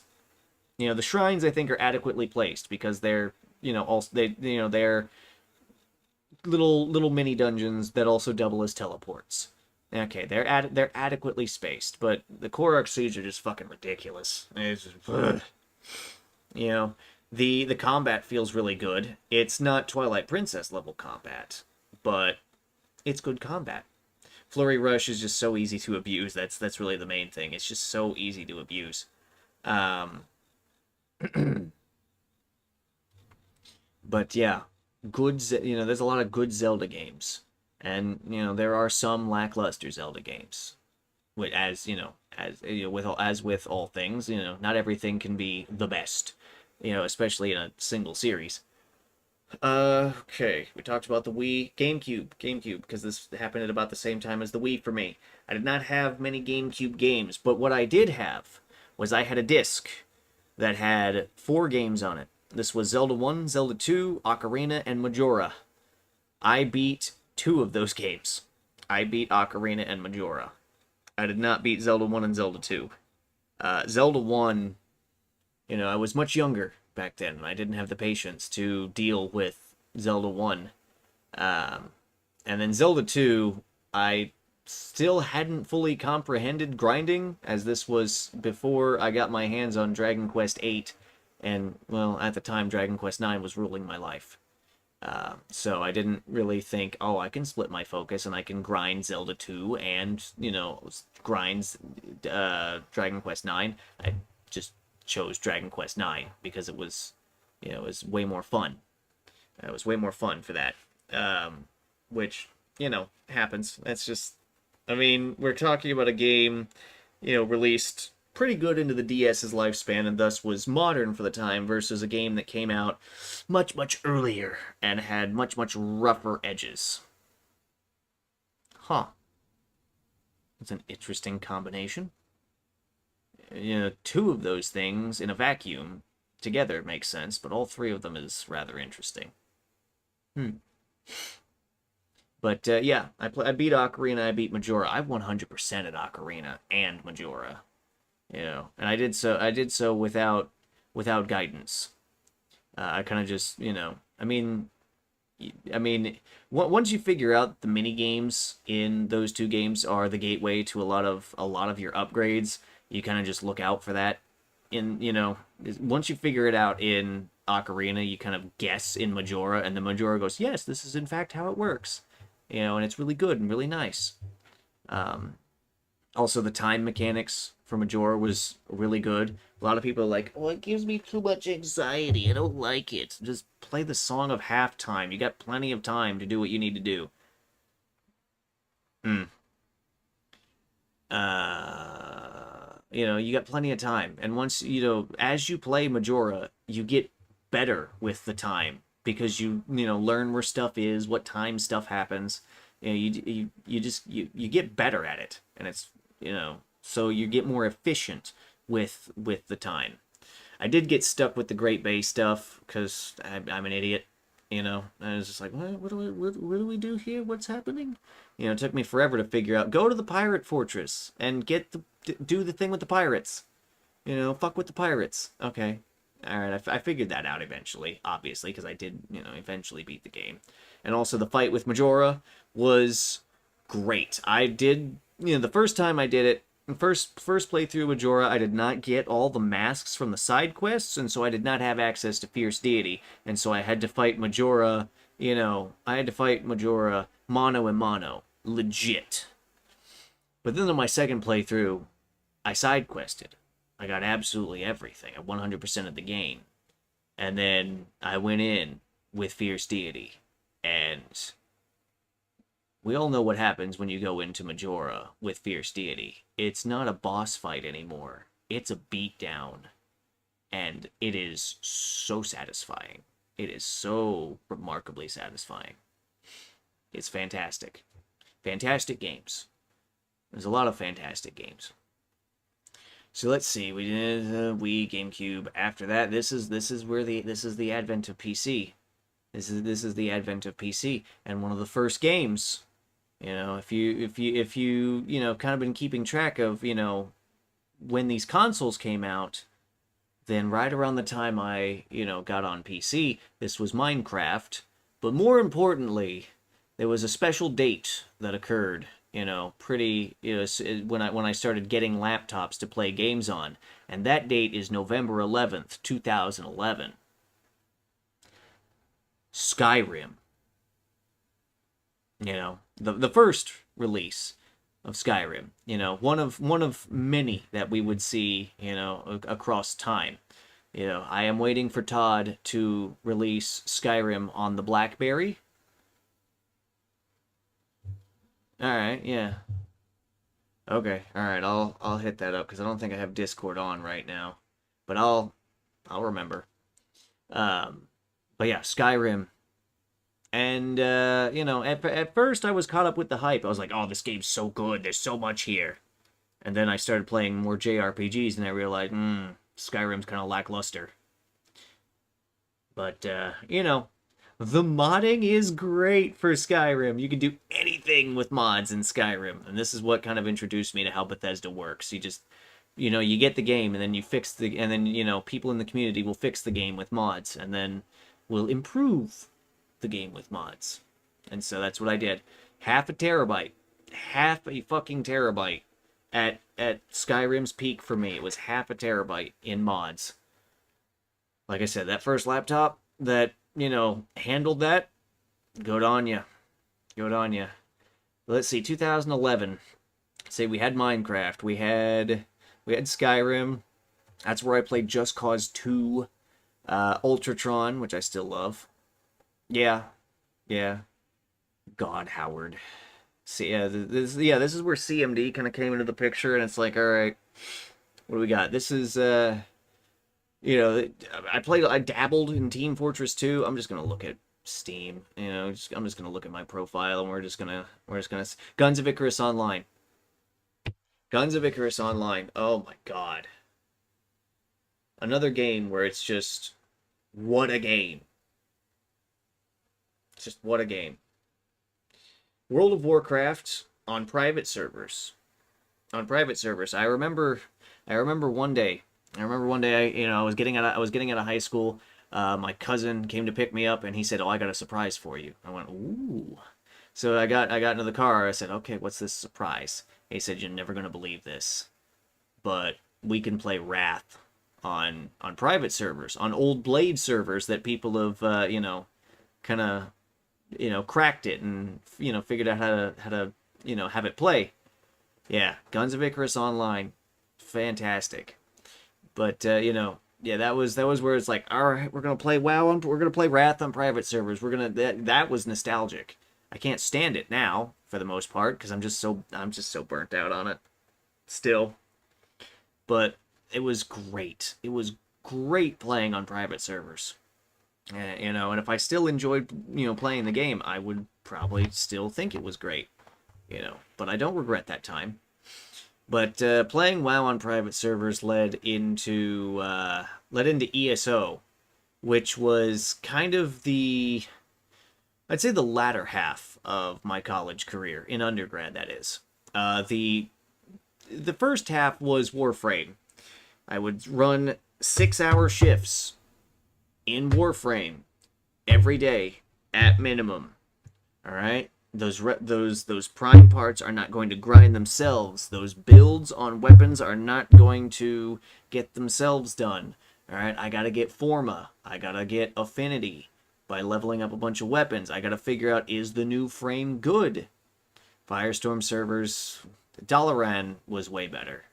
Dalaran WoW was way better than Firestorm. Firestorm was just doing too many different versions of the game at once, and so their focus was so split that it just didn't work in certain key areas. Fuck, I did a raid on Dalaran WoW, Naxxramas. We did a Nax raid with a game master because he was trying to see like, okay, are there any did we iron out all the kinks, or are there still some problems? We found a couple of problems, and that was cool. That was really cool. French garbage. Yeah, exactly. Never trust the French with anything. But yeah, Warframe. I have put 2,574.4 hours into Warframe. Oh, it's way too much. That's way too much. It was a fun time, though, until DE's problems with Warframe just kept getting worse, and I just couldn't stand it anymore. Also, I was playing ESO, so 2 MMOs at a time, it was not really sustainable when going to college full time and working full time during the summer. ESO was great fun. I enjoyed ESO. Templar first, but then when Necromancer came out, all the way Stamcrow. My guildies gave me so much shit for playing Stamcrow. But who led the raids? Who ran trials in those guilds? Who ran trials? Who was constantly top 5 in DPS charts? That was me. Stamcrow Bird Skeleton, alright? That was me. Who wrote the screenplay about chicken nuggets? That was me. I did that. Alright? That was me. Every time. I miss the guildies. I could message them on Discord at any time, be like, hey, it's me, remember me? I'm the bird skeleton. I don't play ESO anymore, because archaeology was the harbinger of its downfall, much like in World of Warcraft. Ironic that I made jokes about that and then it came true. I imagine some people blame me for that. I don't care. Alright, it's pattern recognition. Oh, but then, yeah, we got to PC, and I have not looked back. Because there are many good games on the PC, and emulation exists on the PC, so you don't really need consoles anymore. You can just do it. You can just do it. But PC is also what showed me the way to RTS games, which I'm going to relight this. This is going to be probably the longest rant, and then this will lead to gameplay, because I promised my top lizard that there would be RTS gameplay on this stream for me to send to him, because he's interested, and a young guy, a young person interested in an RTS, unthinkable. As well, it doesn't help that RTSs aren't made like they were. We'll get to that. We will get to that. RTSs. Absolutely phenomenal. But we'll get there. We'll get there. Just give me a moment.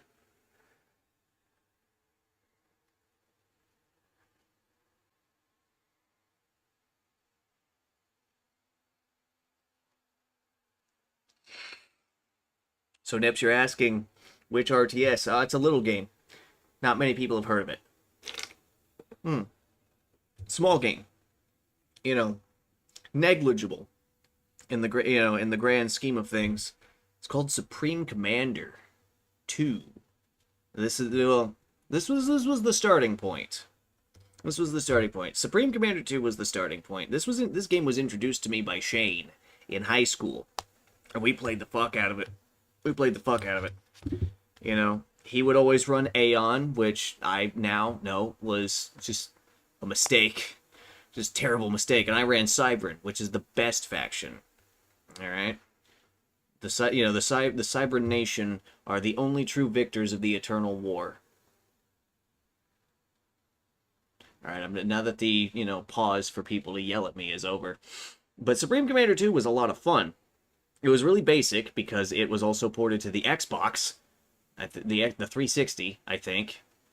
But Supreme Commander 2 is a solid game to learn, the basics of RTS. I guess I also played Warcraft 3 and Frozen Throne back in the day, which those are good games too. But the real RTS, obsession was playing Supreme Commander 2 at Shane's house,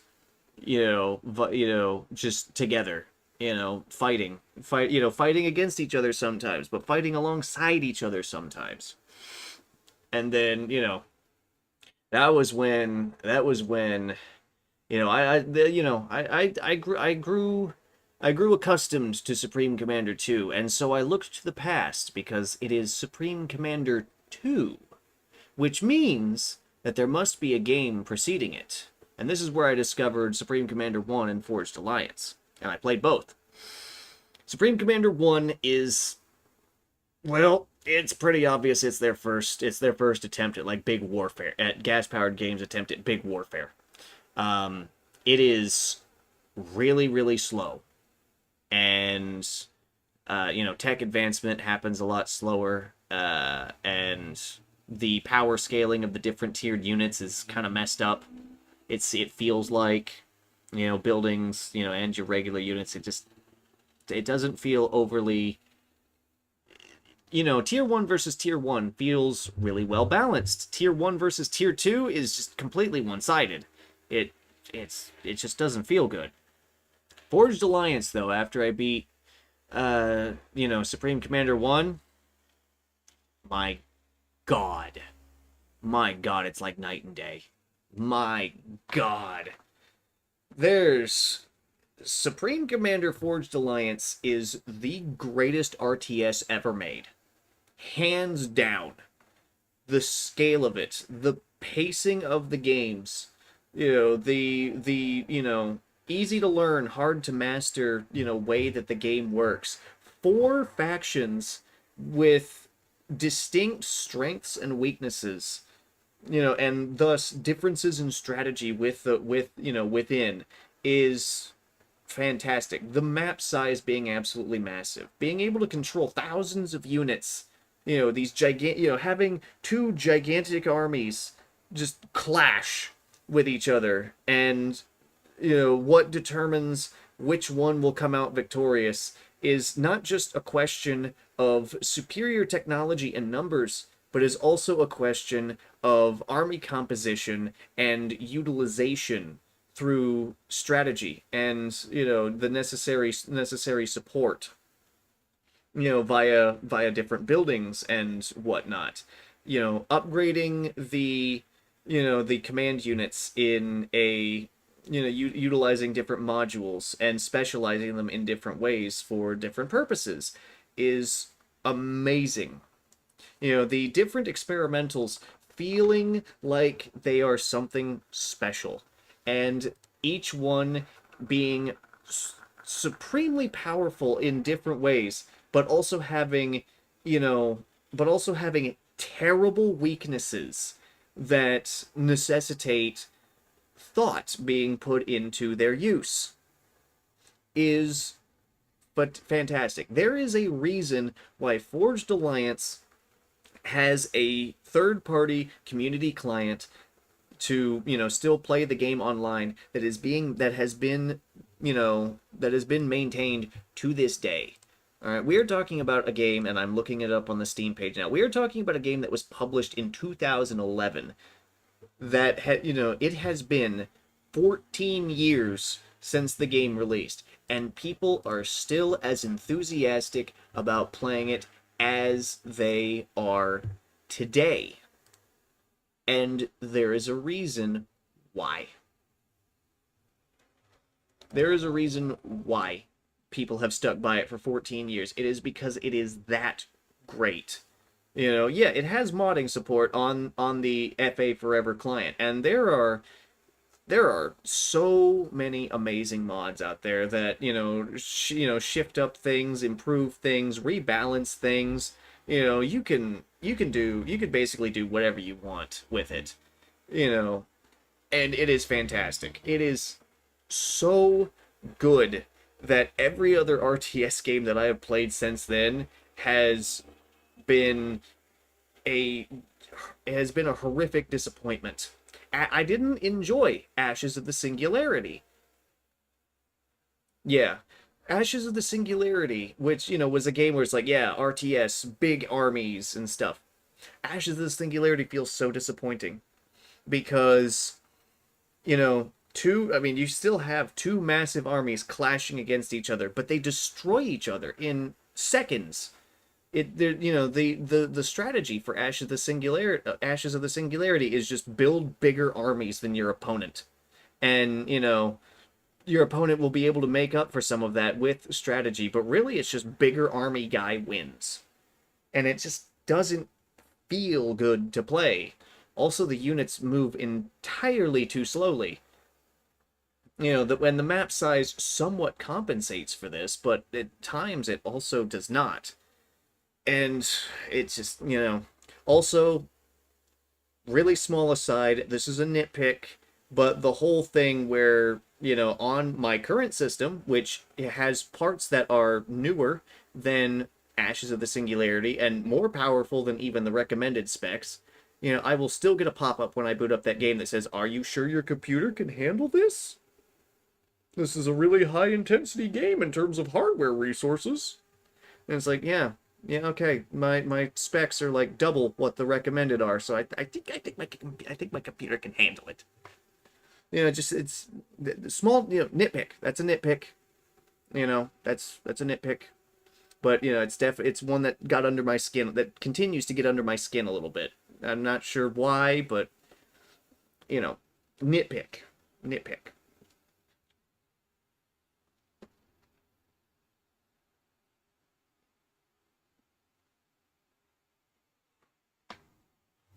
Another thing about Forged Alliance, right? Is there's a popular mod on Forged Alliance. It's called the Nomads, which adds a fifth faction.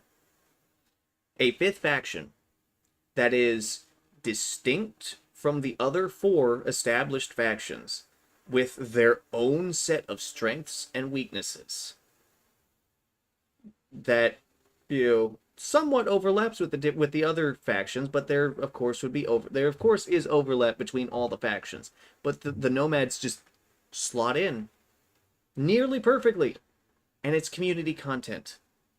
And it adds, you know, if you play with nomads, that's another dynamic to the game. Like I said, the best RTS ever made. The only hope that RTS players have at this point for a game better than Forged Alliance is Sanctuary Shattered Sun. Because Sanctuary is made by Supreme Commander fans. You know, taking the, you know, corpse of gas-powered games and the legacy that it has clutched in its heart, taking that, putting it on its shoulders, and trying, and you know, taking steps forward with it. I have seen gameplay from Sanctuary. I have played a demo of Sanctuary. It's a really early demo, so definitely lacking some polish, but this was some time ago. And if Sanctuary, if Sanctuary comes out, if Sanctuary were to come out today in whatever state it's in, I think it would be on par with Forged Alliance. I think it would be on par with Forged Alliance. But when we get a full release, I'm looking up Sanctuary to see if we have an official release date. But if you know, when we get a full release for Sanctuary, oh, there's a just straight up demo that you can play anytime now. Stop. There we go. But anyway, there's a full on demo you can play right now.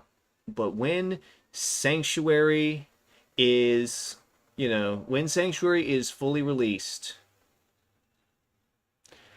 I think it will dethrone Forged Alliance. I think it will. I think it will dethrone Forged Alliance, and that is a tall order. That is a tall order. But I think the devs over there working on that. I think I think they know what they're doing.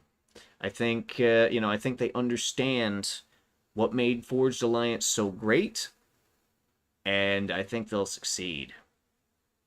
And it will be really, really hard to not wait for a sale to buy it at to not wait for a Steam sale to buy it at a discount. I'm gonna get an email. I'm gonna get an email from the developers, since I'm on their mailing list. I'm gonna get an email from them. It's like, hey, here's the date. Here's when it's coming out.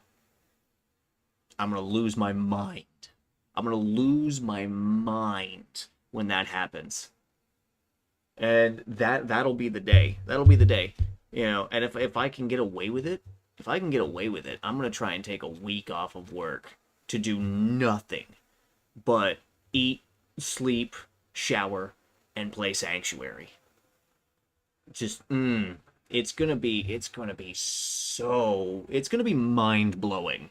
It's gonna be mind blowing to see, to see what those guys come up with. Aside from what I've seen in the demo, which fuck, I might as well just download the new demo, cause there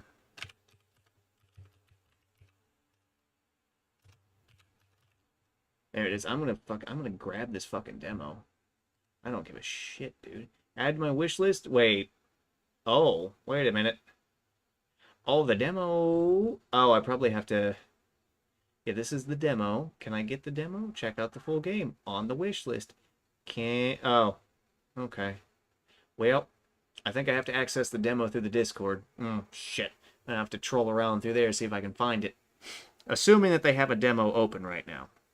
I guess the Steam page is not an active demo. That's unfortunate. But yeah, no, Sanctuary is going to be mind-blowing. It's going to be insane. It's probably going to feel like Forged Alliance again, where it's just like, whoa. Just utterly fantastic. If they play it right, and they seem like they're playing it right, Forged Alliance isn't going to be #1 anymore. And you hold on to a throne for 14 years as a video game, that's impressive. You have to be an impressive game to do that. And then, the thing that eventually dethrones you is going to be just crazy, insane. We're never going to get Supreme Commander 3 because gas-powered games is dead. But might as well see what the fans come up with. See what they got cooking, and see if it's see if it's worth. And I think it will be. I am going to be looking forward to it. Just it's gonna be great. It's gonna be fantastic. I am still not done with this cigar. We're never gonna get to the gameplay. Actually, I might just try to smoke and play FA at the same time. We'll see how well that goes. One-handed gaming, everybody. And not on a hentai game, so this is gonna be a challenge, since I actually have to use the mouse and the keyboard instead of, just the mouse. Well, I guess I could just mouse it, but man, my APM's gonna go down so much.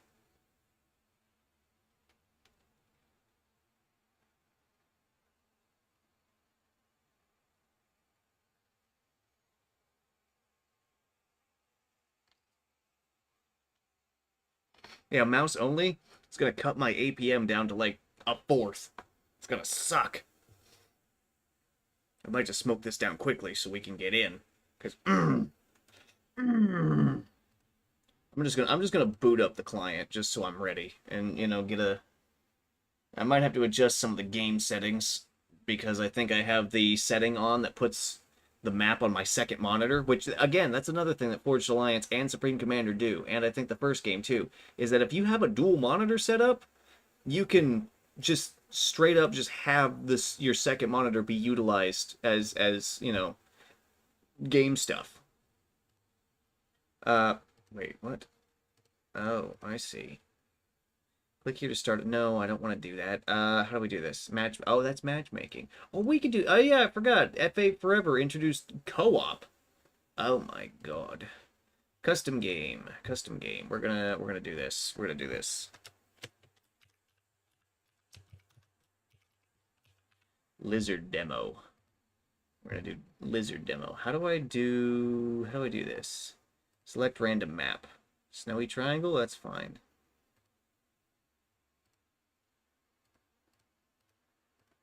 Oh, okay, cool. Okay, so that's on. Oh, okay. It's been a while since I've used the client, so you know, it's been a while. But I'm just gonna leave this up. I'm just gonna leave this window up, and all I have to do is hit the button, and it'll launch. Ooh, ooh, yes, yes, it's gonna be great. It's gonna be great. Oh, you know, actually, you know what do we got here? You know, let's look at mods. Let's look at mods, because I saw a mod on here in one of these custom games, hydropower. Can we do, like, water power?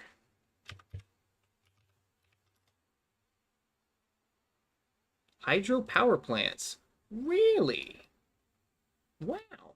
Let's install that. Let's see what that's about. I'll play around with it. Water power. You know? It probably just uses the, hydrocarbon power plant model, but just puts it on water. Just puts it on water. Oh yeah. Oh yeah, we got this shit. We got this shit. Now the thing is, when I actually get in, am I gonna play Seraphim or am I gonna play Cybran? I think I'll play Cybran. You know, I'm a Seraphim main in FA, but in 2 I'm a Cybran main because no Seraphim in 2, which, you know, I didn't really know about until I played FA. But, you know, then it's like Seraphim. I just like I like the aesthetic of the Seraphim. I like the gameplay of Cybrans. Yeah, all right, Mom. Good night, Mom. I like the aesthetic of the Seraphim. I like the gameplay of the Cybrans, but you know, for some reason, the Seraphim aesthetic just kind of pulls me into playing them on main on FA. Which, you know, I don't know. I don't know why. But you know, probably because I played so much Cybran in 2, it's just like, oh, this is shiny and new by comparison.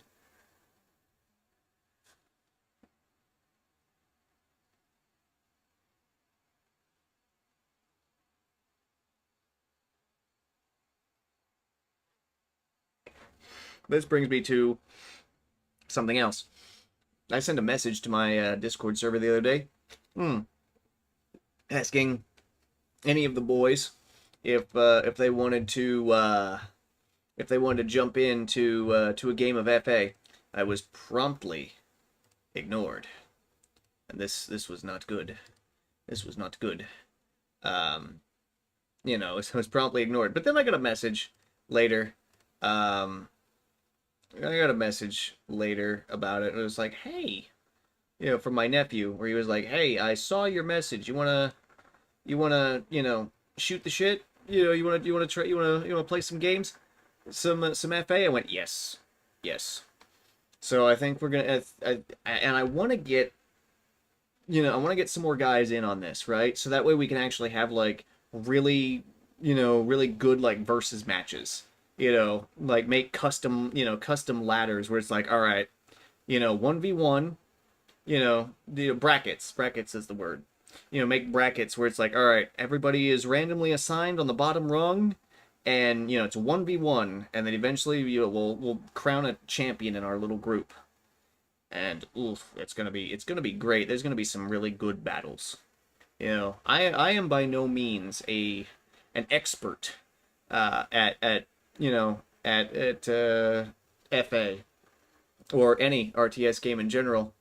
But this is playing a game with this is playing a game with guys who are at roughly the same skill level. So I think we'll all improve each other's gameplay. Um, and hopefully we'll be able to get more and more and more guys into into the game. Like I said, I'm going to be playing some FA on stream just to clip it and send to my top lizard so that he can see what it's actually about. Because trailers can only do so much, and I didn't want to have to sit him down at work for like an hour to show him like what a game looks like. So instead, I'm just going to clip it. We both have the next 2 days off. I can send him the clip and go, here, look at this, watch this. This is what it actually looks like,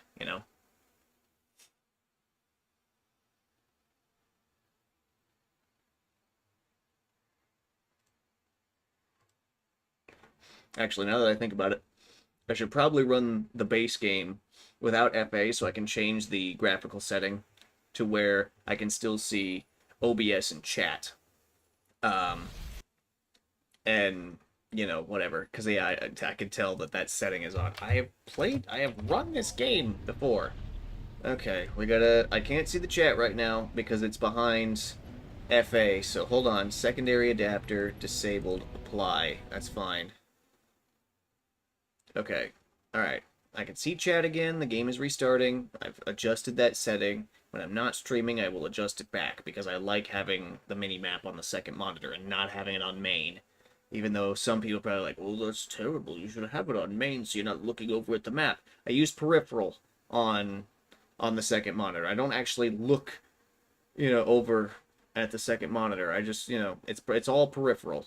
I'll be able to see something coming with my radar range and stuff. And I don't, I say I don't look at the monitor. I will take glances when I'm, I will take glances to adjust, unit distributions and whatnot. Yeah, is this working? Oh, fuck, it didn't even relaunch. It was like, oh, we're gonna restart. It didn't. This is when it's a 14-year-old game, I guess can I just get into the fucking game? Thank you. Alright, I'm gonna double check all of my settings to make sure that we're good. Always render strategic icons. Yes.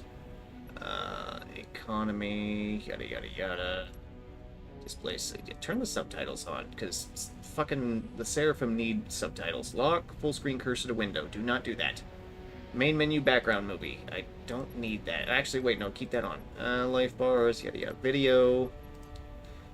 You know what? Do 90. Wait, yeah, do 19 by 20, 1080 at 59. Fidelity presets. High, everything. High, everything. Everything. Anti-aliasing, fucking 8Q. We're going to maximize quality. This is good. We're going to make this game looks good. It's aged well, but it has aged. Yeah, let's see. Let's turn up the volume to 24. Okay. What do we got? Okay, we good? Okay, yeah, it's working. Yes, it's working. It's working!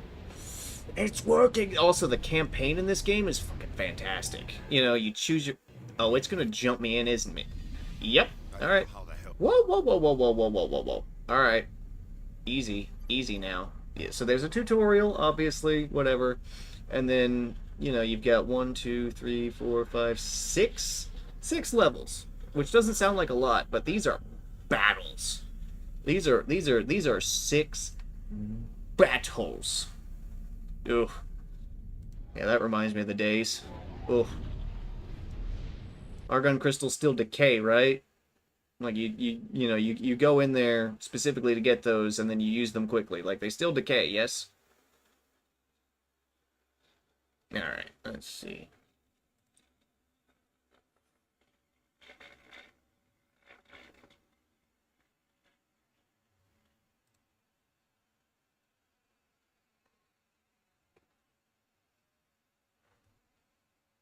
Ah, such a good game. Such a good game. 78 hours compared to my 106 hours in 2 just seems kind of criminal, especially considering how much more I love this game. But nah. All right, I'm gonna boot the client back up and get things set up. We'll see what we got. Why does it always do this? The client always starts in half my screen, and I have to unfull screen it and then full screen it again to do something here. All right, create game, lizard demo. I'm gonna set a new password.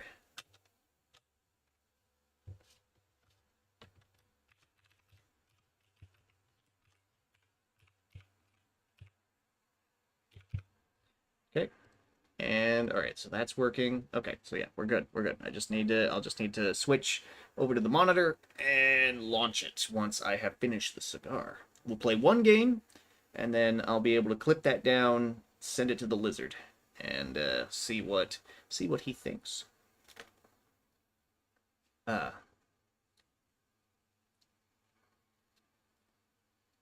it'll be great. It'll be fantastic. It'll be good. I'm gonna play Seraphim. It's gonna be good. We'll see what my opponent becomes. And obviously, I'm not gonna go onto the difficulty I normally play on because I do need to shake the rust off. So this will be a good way to do that. Wait a second. There's a T4 energy generator mod. Hold on. What? Let's see. T4 engineers. Wow. T4 energy generators. Wow.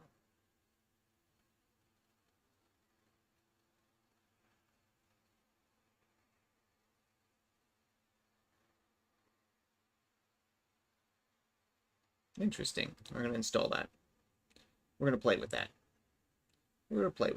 T4 engineers. Ooh, this one's bad. People don't like this one.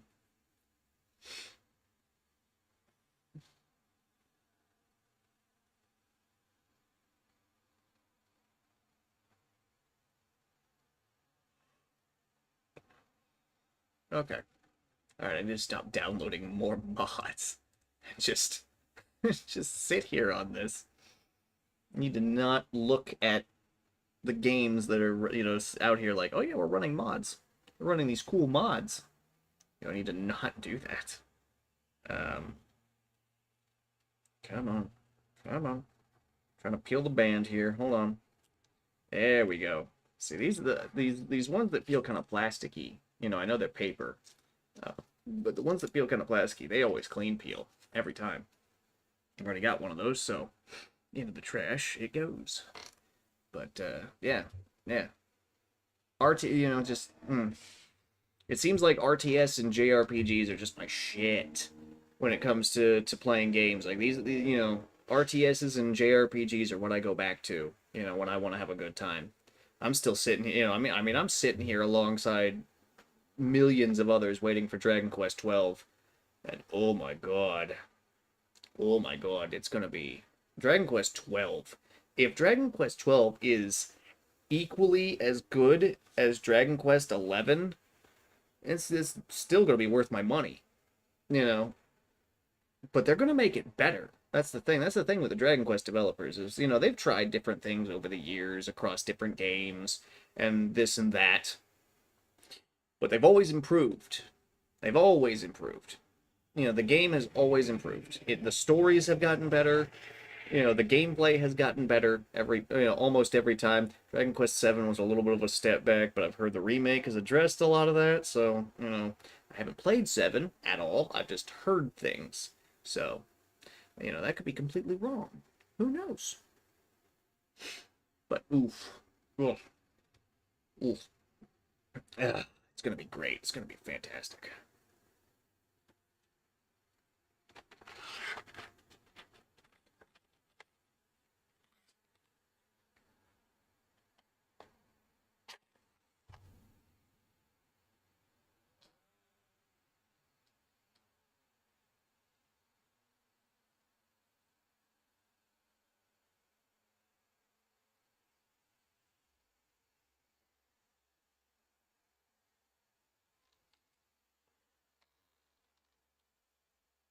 Oh yeah.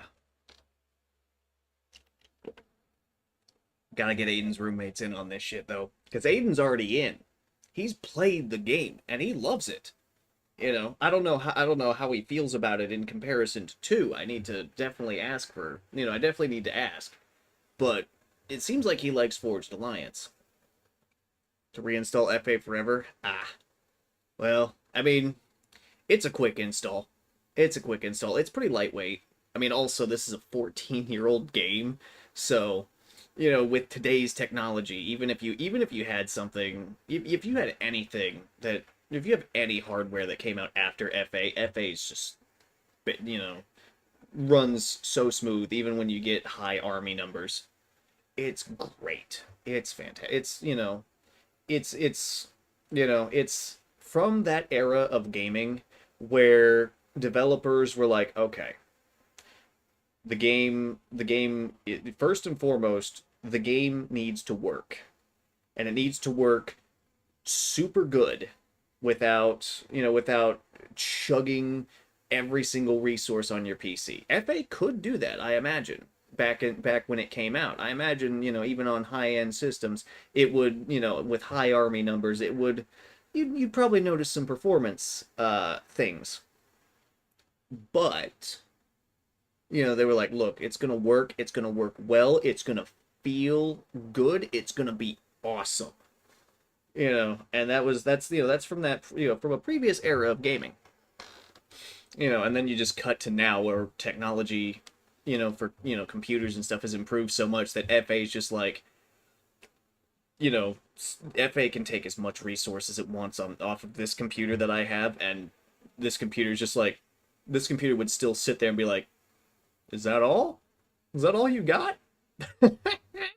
My computer laughs at FA's resource consumption. So, and FA's just like, well, I have everything I need.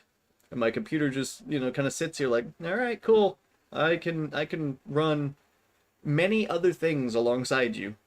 And it's great. It's great.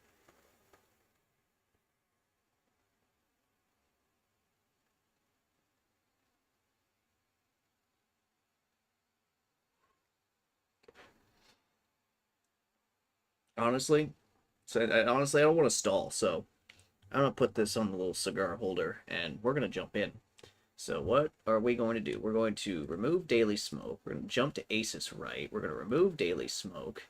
We're going to yeah, we'll just screen capture this. Yeah, see? Yeah. All right. We're going to hit create, and we're going to go in. All right, it's working. It's working. I should probably sit up for this. All right. Ooh, 2 pops on the neck. Okay. Yo, that's okay. Options. There's a way to do this. Right. Da-ba-da-ba-da. There's that. We're just gonna add that just to speed things up a little bit, just for the interest of stream. Then we're gonna hit OK, and then Seraphim Red. We're gonna do 2 normal AIs. We're gonna do this 1v1v1. Yep. All right. So we have 5 factions that we could hit up here. I'm gonna need to double check game options here. We have restrict. Oh, fuck. Okay. That was. Ooh, that was kind of overwhelming. Let's see. Unit cap. 1500, of course. Assassination, of course. Game speed, we'll leave it on normal. Cheating is off. Enemy default. Pre-built, no. Manual unit sharing. Okay. Alright. We're gonna jump in. This is where the gameplay starts, Lizard Boy. I'm not necessarily going to be looking at chat too much, but it is still in my peripheral. So, Oh yeah. All right. So we're going first air. It's been a while. I can tell. And we're gonna get some engineers. Okay. Wait, there are Seraphim buildings here? Fascinating. Ooh, ooh, that's a little sensitive. It's a little sensitive.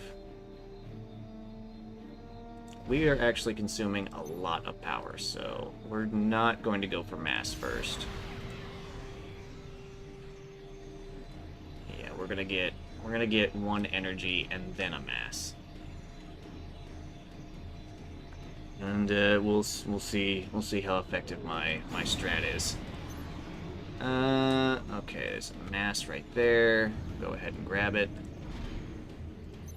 Go ahead and grab that. Come on. Then we need an air scout. Get me some more mass. Ooh, ooh. Okay, okay. Alright, we're gonna need some more power, definitely. Okay, okay. Oh, we've got 3 engineers. Right, and we're all pretty landlocked here, so we're gonna do a couple of factories. Alright. More power, because we're going to need power for T2. Okay, so... Okay, we're fighting against an Illuminate, an Aeon, and a... yeah, we're fighting against an Aeon and a Cybrid. Okay, what's T2 going to take? T2 Engineering Suite minus 210. We are going to need more power for that. Alright, let's go ahead and start gridding.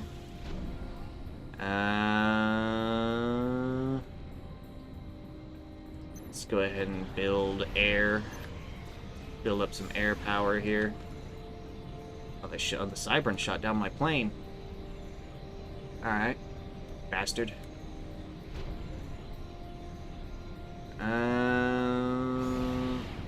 Let's go with the tanks and the artillery. Okay. Easy shit. We're going to need more energy, definitely. Oh shit, they're already harassing me. Oh!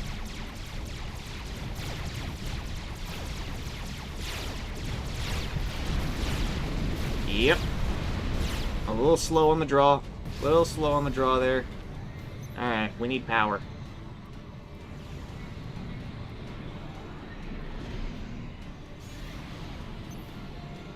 We need more power.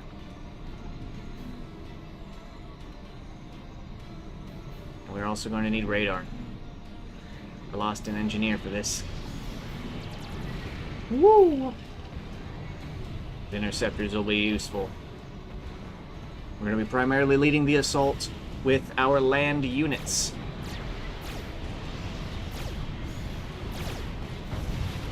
Fucking Aeon. Fuck you, Aeon. You ain't shit. Alright, once we have the necessary mass, which we're gonna grid up. Luckily at least a couple of my presets, it seems, have saved. This is good. Okay. Let's see, -8. We can do -8 for now. Alright.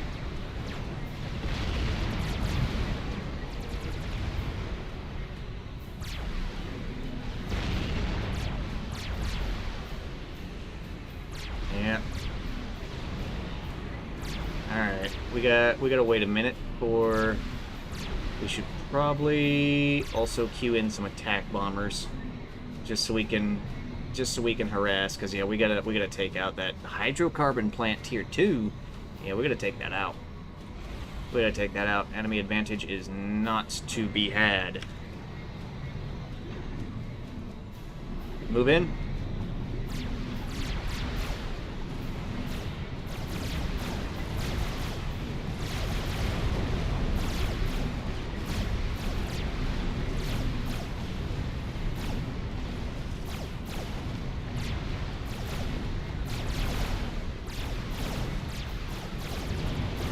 Oh, they didn't even finish it. Okay, okay. Alright, we might actually be able to move in. Wait.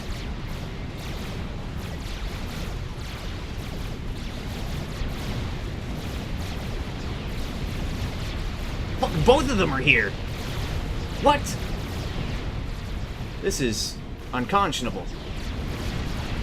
This is, dare I say, reckless.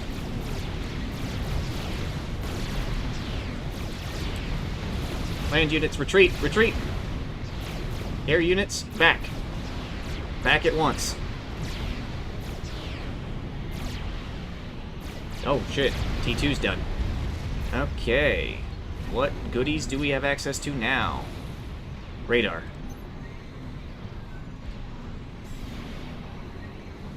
Okay. Oh, that is quite an army. That is quite an army they've built up. Okay. That is quite an army they've built. We have radar now. Cybern's coming at us. Mobilize, you know, mobilize air.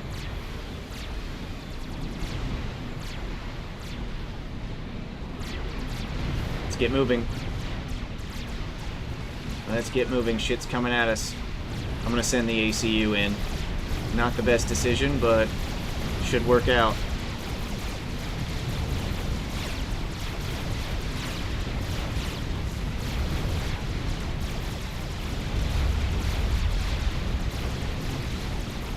Scramble fighters. Scramble fighters.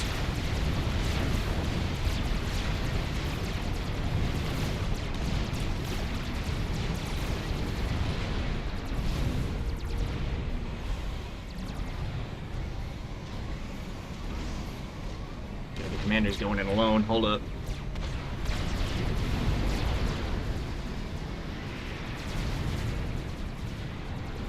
Assist that unit. Actually, wait a second. We can capitalize on some mass extraction here.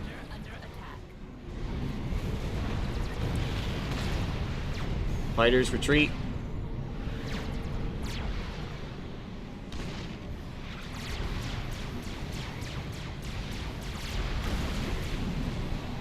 Scramble. Alright, alright. I'm not doing so hot here. We're gonna need more factories. We need more units. Alright, you know what? We're gonna be daring. All land units, assist the commander.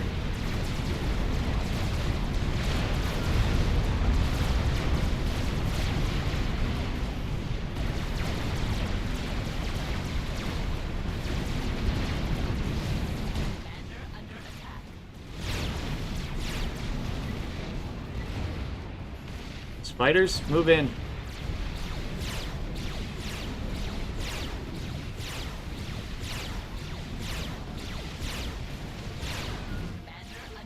We don't have enough for overcharge yet.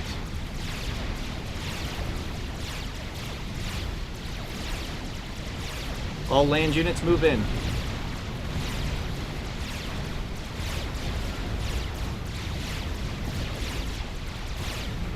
All land units attack the enemy commander. He's moving in for suicide. We need to move back.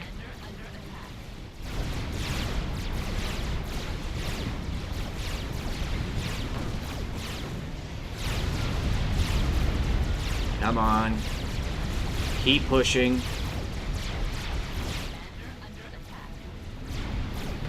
Got him. Alright. All land units, gather here. Air units, scramble. Commander, continue your retreat for now. It might not have been wise to leave the Aeon up to his own devices. We're going to build more factories.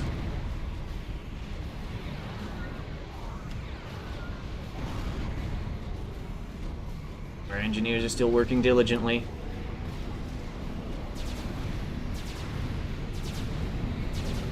Move, move, move.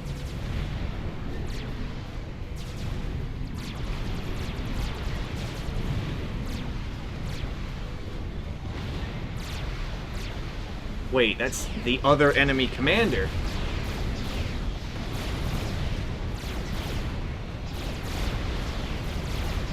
Commander, move in.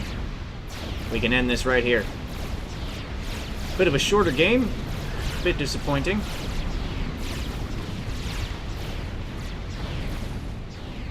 I did not play well this game. Alright. Upgrade to T2 at once. Commander, assist with the construction.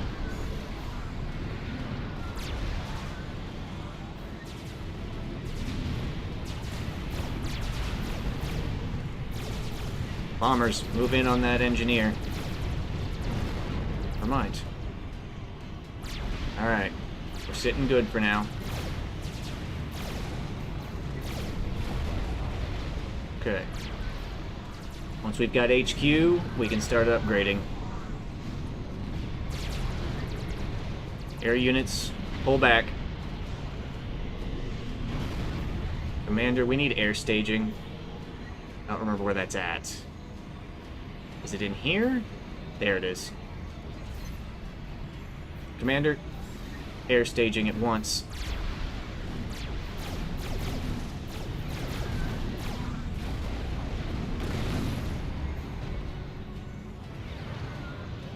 Land units move. Okay. And now we've got T2 land factories. This will double our output. Upgrade. Let's keep it up.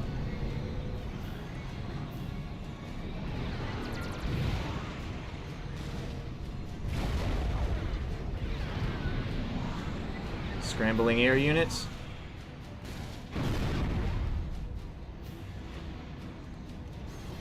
All right, air units, keep it up. Keep up the pressure. Assault bots. Mobile, whatever that is. We're gonna move into assault bots and mobile missile launchers.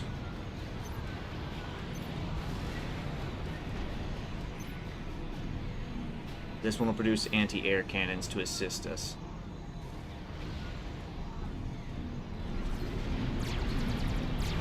Rid that up, Commander.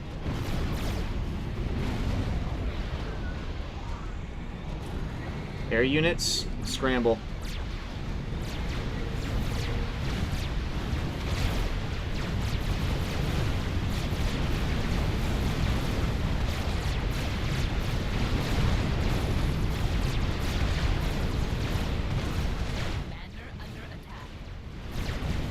Ooh.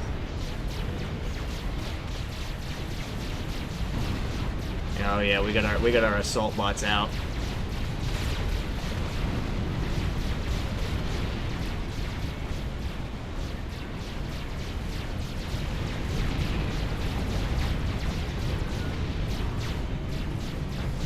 Air units just keep harassing.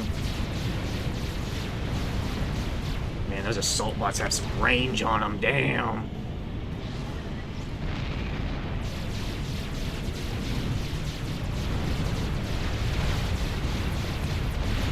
Oh yeah. Oh yeah. Oh yeah. Assault bots are putting in work now.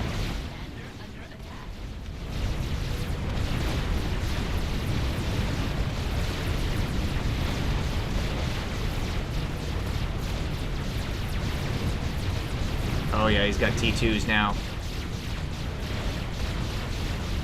Take out power generation.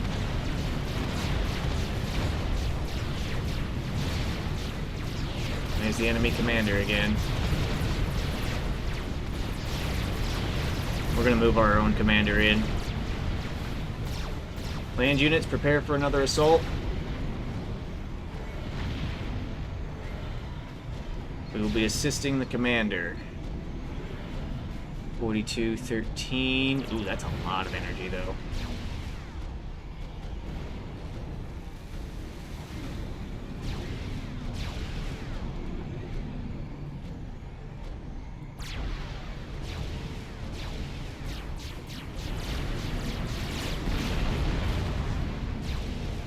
Alright, let's keep moving.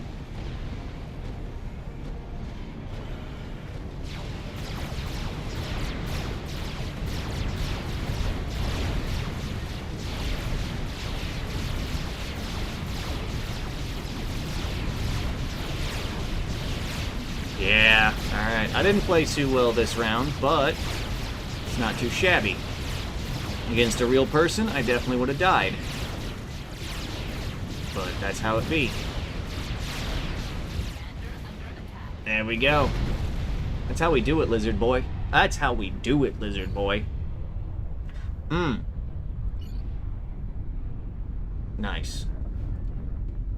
Oh, you just hit score. That's lovely. Doesn't... Yeah.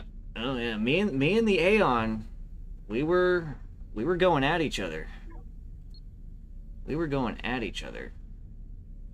Damn. That, oh, yeah, that's waste. That's waste, isn't it? Structures. Ooh. Yeah, that's a lot. That's a lot of waste. It's a lot of waste. Also, I did not have nearly the resources that the Aeon had, but still managed to come out on top there. A lot of waste on that Aeon though. Oof. Oof. Let's go back to full face cam. I'll turn the smoke back on. We'll finish up smoking. But that'll be a nice clip for Lizard Boy. It'll be a nice clip for him.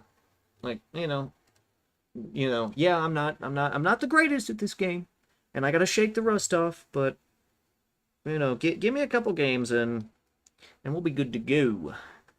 I could probably definitely play against like adaptive, even though I'm still rusty. I just, you know, first air, and then we just let the engineers take care of resource gathering while the commander gets factories up. And definitely, depending on how many fronts we have, we definitely want to supply 2 factories. You know, with different compositions. So, all in all, I enjoyed that. I had fun. That was a short game. That was really short. But that map is also really small. So, you know, on a big map like Setton's Clutch, you're gonna be hitting like T2 minimum if you rush. And you know, yeah, you're gonna be hitting T2 minimum if you rush. And yeah. You know, I didn't really showcase experimentals and how big things can get, but that's a good showcase. Like, you gotta be on your feet.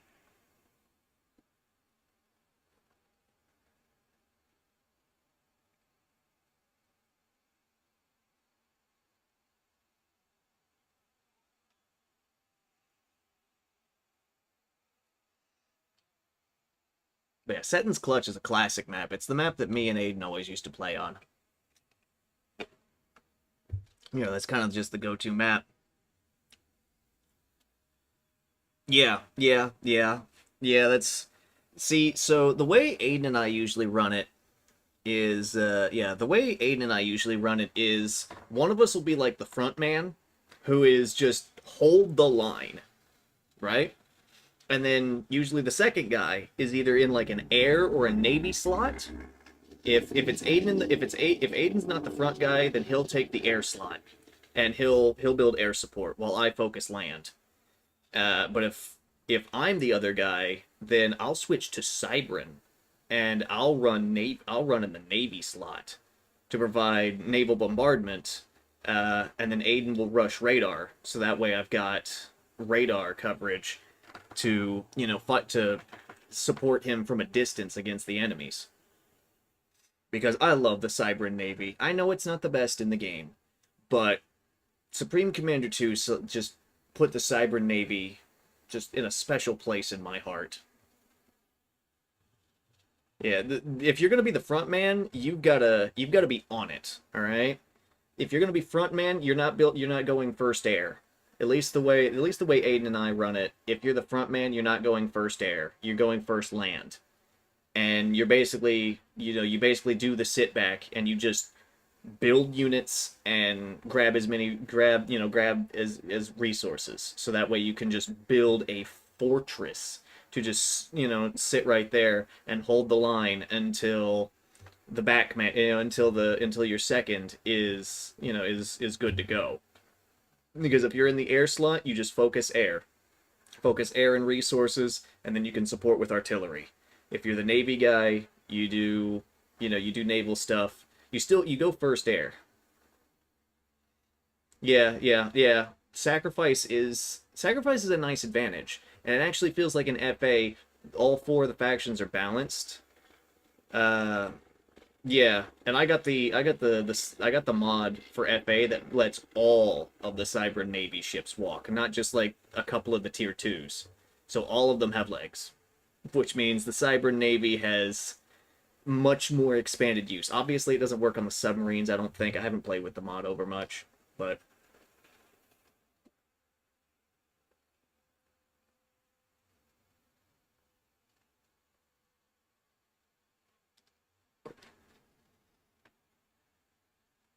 yeah.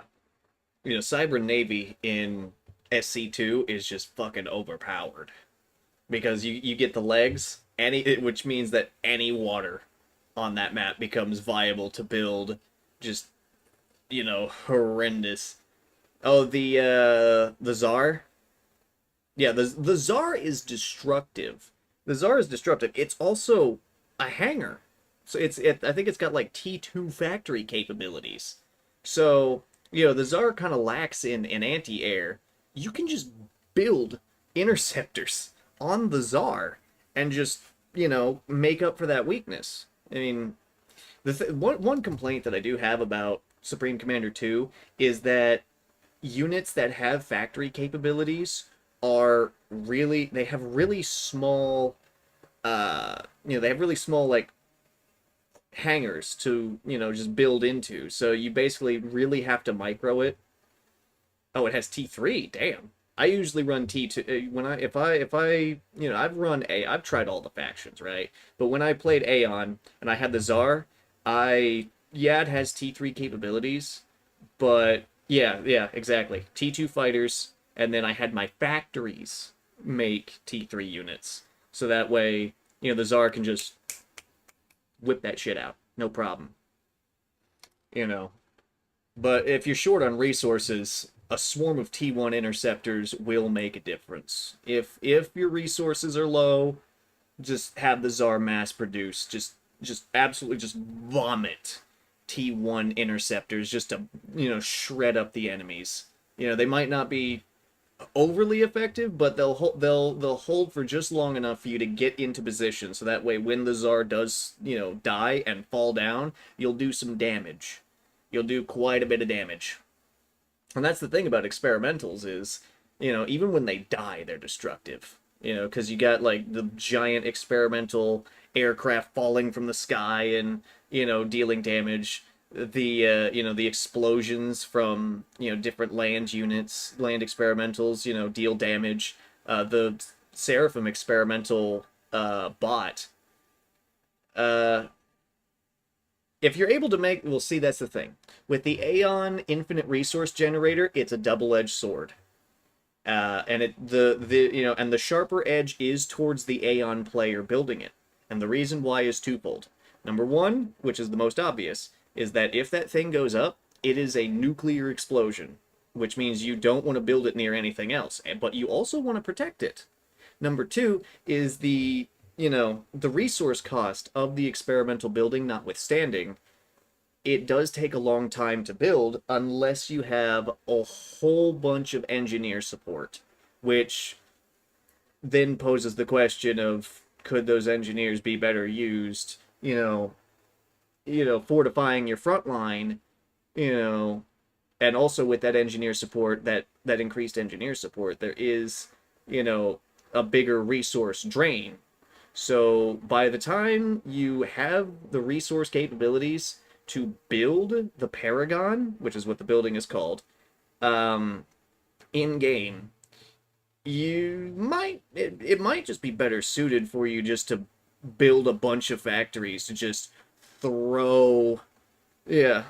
But see, it's less of a double-edged sword than the Paragon, because at least with a bunch of mass engineers, the two edges of the blade, insofar as the metaphor is concerned, are at least equally sharp in both directions. With an Aeon player building a Paragon, the sharper edge is faced towards the Aeon player. So you really have to consider and weigh your options. Yeah, exactly. Yeah. The more engineers you devote to a single building project, the more it drains resources, which is proportional to the build power of the engineer. So putting a T1 engineer on it, yeah, it's gonna take fucking beyond forever, but your resource drain will be minimal. And this scales upward in accordance with the build power of, your T2s, your T3s, your sub-commanders, and your commander himself, assuming that you go the engineering route on upgrading your commander. So, it's a strategy game. You have to strategize.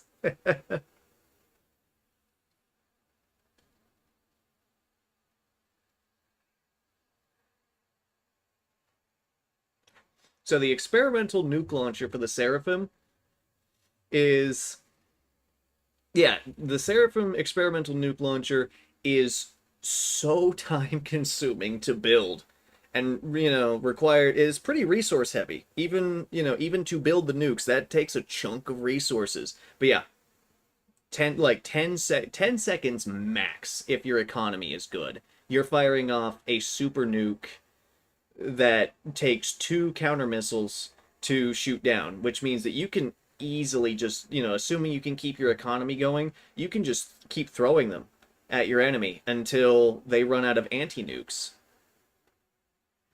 Yeah, pretty much. Like, unless the enemy is breaking your gates down, when you get that thing built, you will win. And that's kind of how it works with all of those game-ending types. You really have to, the thing is, the Cybrans don't really have it. The Cybrans, right? So, the Cybrans don't really have a game ender unit. Because the UEF has the Maybor, which is the artillery piece that has functionally infinite range and basically one-shots any building or unit. The Seraphim have their nuclear missile launcher, and the Aeon have the experimental resource generator. The Cybrans have none of those things. They don't really have like a game ender. The experimental bomber is crazy because it basically just drops nukes on, it's a bomber that basically drops nukes, and the anti-nukes don't work on the bomber's projectile. It also has some pretty handsome destructive capability if it is shot down, much like the Caesar or the Tsar. It's not the same as the Tsar, but it's definitely, it's definitely usable. Also, the Seraphim bomber does have better anti-air than the Tsar. It's not much better. You still want to support it with, interceptors, air superiority fighters, and the like. But it does have better anti-air than the Tsar. The Caesar. The Tsar. It's the Tsar in FA, it's the Caesar in SC2. Right. So the way the Cybran experimentals work is if you're going strictly land, then you basically want to have a whole bunch of monkey lords that accompany a small number of megaliths. The megaliths will be laying eggs, as they do, to build support units to help increase the size of your army outside of what your factories are producing. And then at the back, you'll also want some of their mobile artillery pieces far at the back, so that way they can just, stop moving, set up, and just bombard the enemy as your main army moves in together. With air, the experimental gunship is a gunship. This means that it attacks land units and will not attack any other air unit except for other gunships. It has some pretty decent destructive capabilities. The problem is it's a massive target. Those experimental airships are huge. And the anti-air, which is, yeah, it's good stuff. It's really good stuff. I don't think any of the experimental air units have like an airtime thing. It's just regular planes built off of like factories and stuff that have that, where you kind of want air staging for repair and refuel.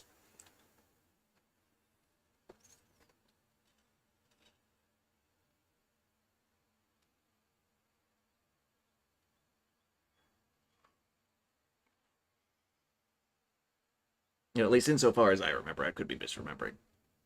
But, because, yeah, building an, Because if they had an airtime limitation, then that would necessitate that the developers add in like a giant air staging thing, so that way experiment because an experimental, of any faction, an air experimental of any faction can't sit on an air staging beacon. They're just too small. The buildings are too small. The experimental would, theoretically crush it, which, would be kind of funny. It'd be kind of funny, but you would need like a tier 3 air staging that would be large enough in terms of the space that it takes up in order to, in order to do that. In order to, refuel those and repair them and whatever. If you want to repair an experimental air unit, you basically have to like sit it to where it will land and then have your engineers go in and fix it. Whatever. That type shit. Yeah. In terms of the commanders though, in terms of commanders, it's kind of funny that they all have teleporters, which is nice, and that's a build path that you can take. I think the Seraphim, yeah, all of them do, but the Cybran and the Aeon, commanders are, with the right upgrades, are kind of built for guerrilla tactics, teleport, but they do it different. They do their guerrilla tactics differently. With the Cybran, you want the chest mazer and the teleporter, so that way you can warp in, just blast some shit, deal some damage, and then warp out. Meanwhile, the Aeon is more like, boop, I'm over here, oh, I'm over here, oh, I'm over here, oh, I'm over here, and just harass, the enemy that way. The UEF commander has, all kinds of like weapons and extra engineering suites and stuff, while the Seraphim commander has the repair field, where the Seraphim commander produces this aura that is visible on the screen. You don't need to have your range thing up for it. You can see the aura on the screen where it just repairs units. Yeah, they do. Well, yeah, because the Cybrans also have the best like stealth. They have the best stealth out of any faction.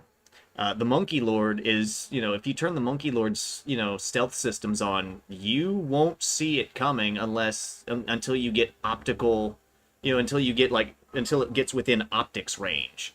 And for a lot of units, the Monkey Lord has enough range to sit outside optics range and just, main cannon mazer, shit down.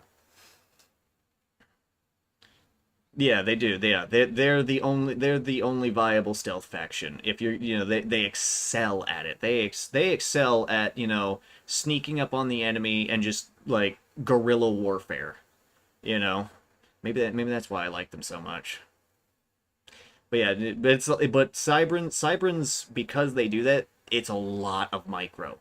It's so much micro to, keep units, scrambled and moving, so that way they're not getting, picked off quickly. That's just how they work. You're gonna do heavy micro. For if you're gonna play Cybran. If you're gonna play Cybran stealth, it's heavy micro, really heavy. Which, hey, that's just some people's way. And if it when it works so good, it feels so nice. But if you can't get it to, if you're not good enough to make it work, then it doesn't feel the best. But it's nice. It's nice. Definitely. I've done it with extremely limited skill, but I can see it. I can see it. I just need to get better at micro. But yeah, it's good. It's so good. Basically the idea is like, if your enemy's got radar, take that out. Take that out first, and then start, just kind of working your way around the edges, and just kind of form this spiral inward. Obviously there's going to be some zigs. It's not going to be a perfect spiral. You got to get some zigs and zags in there to keep the enemy guessing, but that's the idea. is you're gonna start at the outside and kind of shred your way in through the layers, and that's how you deal with that stuff.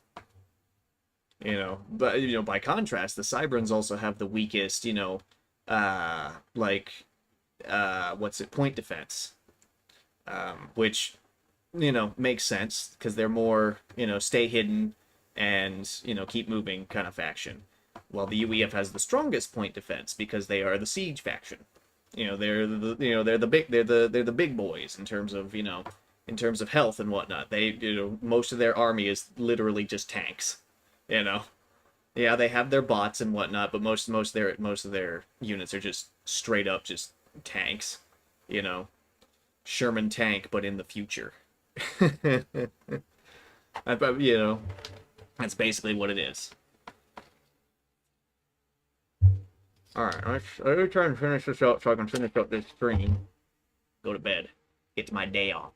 And then my other day off.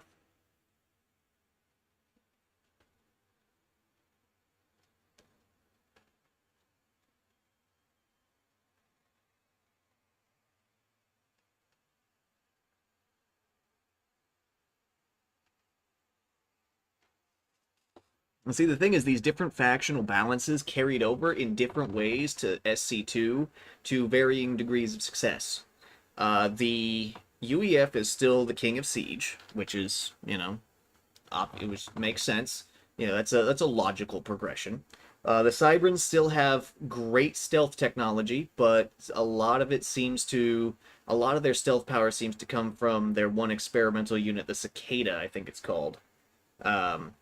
Which has a radar, which is like a mobile radar jammer. And they've also got the bomb bouncer, which is, helpful for moving your units into place. But the thing is, the bomb bouncer moves too slow for your standard Cybern units. So it kind of, yeah, it's not really that great. The Aeons have, hit and run tactics via teleportation. But they don't really have anything, and they have some durability via extensive personal shielding. But in terms of just straight DPS, I do think they fall below even the UEF units, because Cyberns in SC2, if managed correctly, have the highest DPS, just in terms of just spamming out lasers, just endless lasers from loyalists, just constant lasers. And if you can't see them, then you can't kill them, which means your base is gonna get just chewed up and spat out, no problem. It definitely seems like they weakened the Aeons significantly in SC2. Meanwhile, Cyberns just kind of thrived. Cyberns and UEF just kind of thrive in SC2, while Aeons seem to kind of been left behind. They took away their navy. It's like, oh yeah, but I can build factories on land or on water because all my units levitate. It's like, okay, all right, but navy outranges you, and yeah, if you could use sniper bots, but you have to get technology for that, which requires research, which requires, either engaging with the enemy or dumping resources into research stations. Meanwhile, naval factories and naval units with their, with their superior range are just available from the beginning. You have a number of, you have a number of naval units that you have access to at the beginning with the other two factions that just outrange the Aeon. And, if the Aeon units manage to get in range, will be severely outdamaged by Navy units that, can still fire at closer ranges. So, you really just, it's kind of, you kind of want to, Aeon really just doesn't seem like it's in a good spot. And we're not going to get any updates for SC2 because, again, gas-powered games is dead, And the people who, worked on those games made Total Annihilation and Planetary Annihilation. Well, they made Total Annihilation way back when, but they also made Planetary Annihilation, and they're working on Industrial Annihilation. Planetary Annihilation is cool, but it just doesn't it just doesn't feel good to play. The commander in Planetary Annihilation is just really, really weak in comparison to the Supreme Commander units. Like any Supreme Commander ACU can take down a a Planetary Annihilation commander, and it's not really a contest, which really feels bad. But c'est la vie, I guess.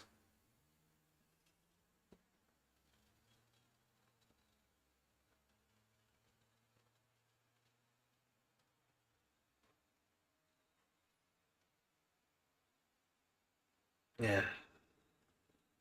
Like I said, they just don't make RTSs the way they used to. That's why FA is still the king.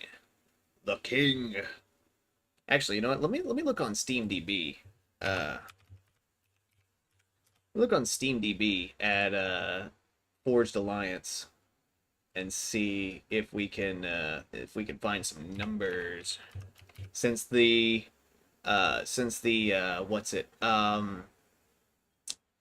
launcher now runs the game when it's up, we can actually see like player numbers. So yeah, I mean, it's not the biggest game, obviously. So looking at Steam charts here, Forged Alliance seems to kind of fluctuate anywhere from like 400 to just over 1,000 players, and it seems like since what is that? Since about 2022, the let me see if I can find. Yeah, so it seems like about 2022, the game saw a big consistent resurgence, where player numbers are fluctuating. It seems to be steadily going down since then, but it's it's just seems to be it seems to be holding pretty steady where it's at right now. Although there seems to be a really slow decline on it, which it's kind of a shame, but the game's really good. I come back to it periodically, and it seems like the community does too. A new game will come out and people will step back to go try it, and then it seems like they inevitably come back to FA, after some time.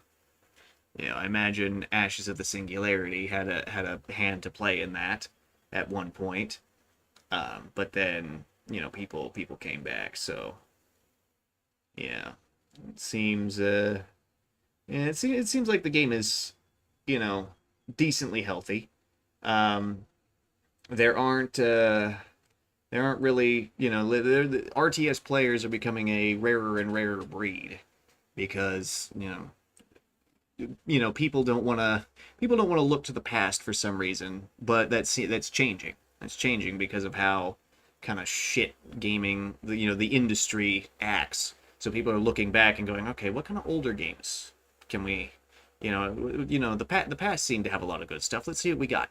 And so, we just kind of see if we can pull some people in and go, hey, you interested? It's like, you want to try an RTS? Supreme Commander 2 is good to learn, and then FA is where the real shit's at.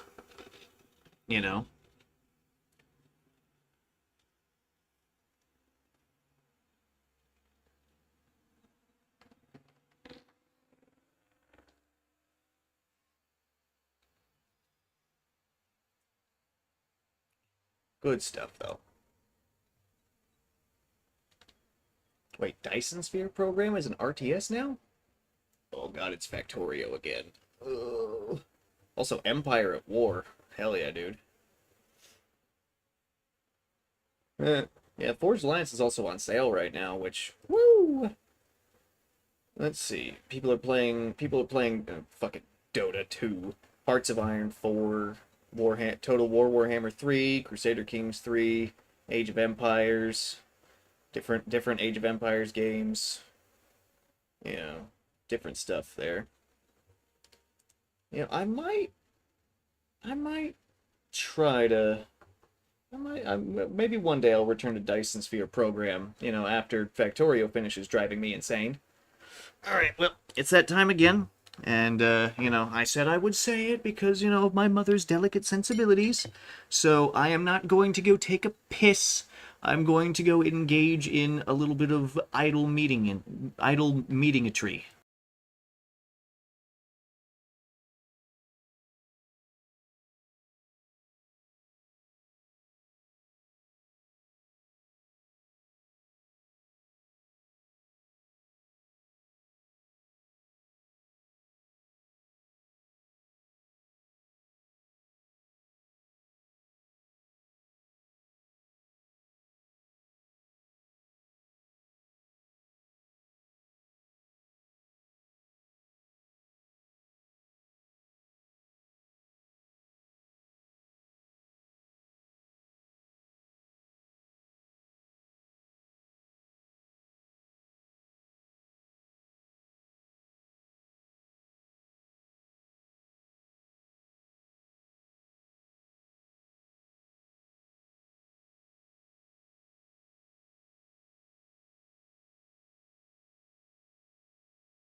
Okay, all right, I'm back. All right, all right.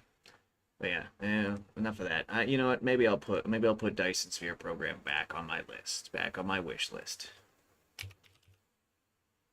Dyson Sphere program. Fine, fine, fine. Space build, base building 3D. Still in early access, which doesn't feel great. Also, what is this? Shapes 2. Don't do that. Don't autoplay. Thank you.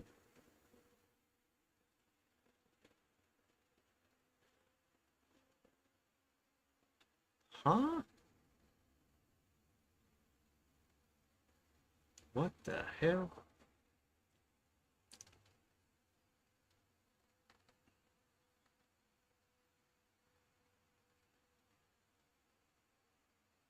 Hmm. Hmm. Interesting.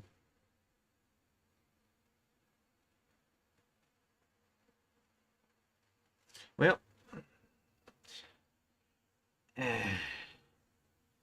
just. Oh, there we go.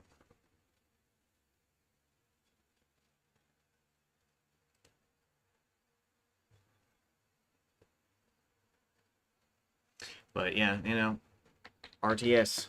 That'll be what I'd end up doing later today. Is playing with Aiden, and we'll see if we can snag some of the boys into it. See if we can get maybe some 2v2s or something going. It'll be great. It'll be great. Also, I realized that not the curtain, but the blinds there's some light emission. The sun will be rising soon, and I have been streaming for 3.5 hours. Also, what is this? What do you want? Unmute your microphone and mixer. I am aware. Thank you, Streamlabs. Good lord. I am aware, Streamlabs. Thank you.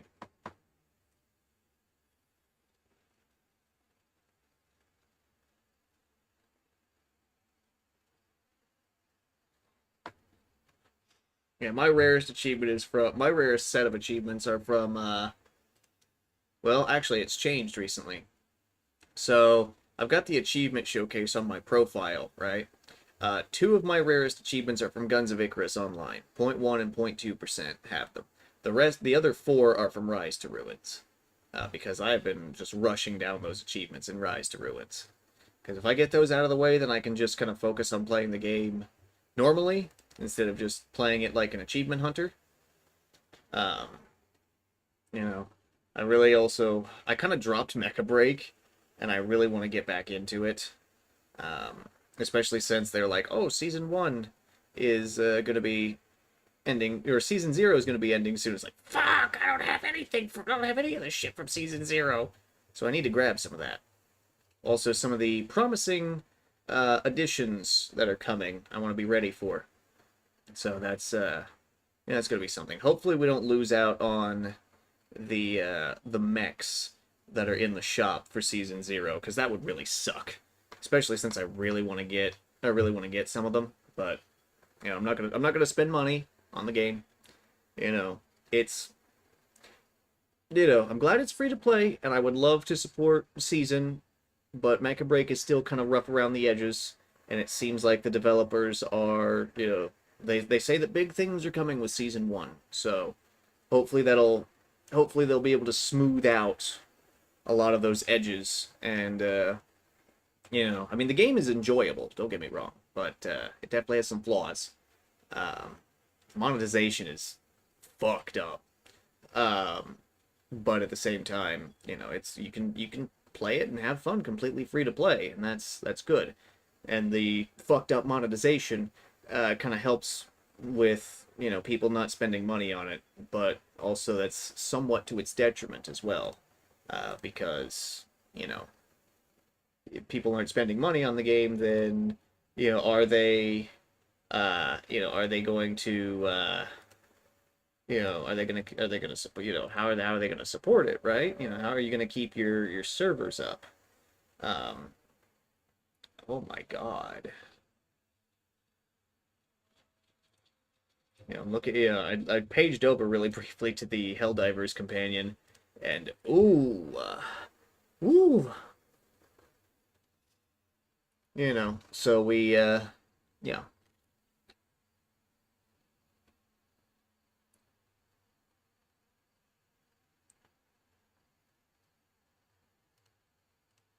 Yeah, so, we gotta, I might log into Helldivers real quick just to, contribute to MO, pick up my medals, pick up my medals, become even more decorated, and get closer to that goddamn teleport backpack so I can just enable some bullshit with super credit farming. And also, because the backpack is just really good in regular combat too, so, hey, hey!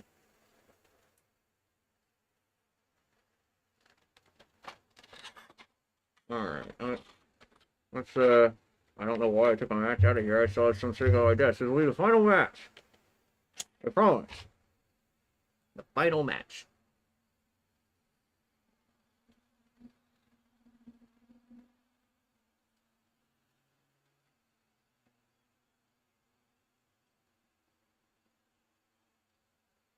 Also, I need to, I do need to wrap up so I can get to, it is not a decent time to go to bed, but, so I can go to bed. I do have things to do tomorrow.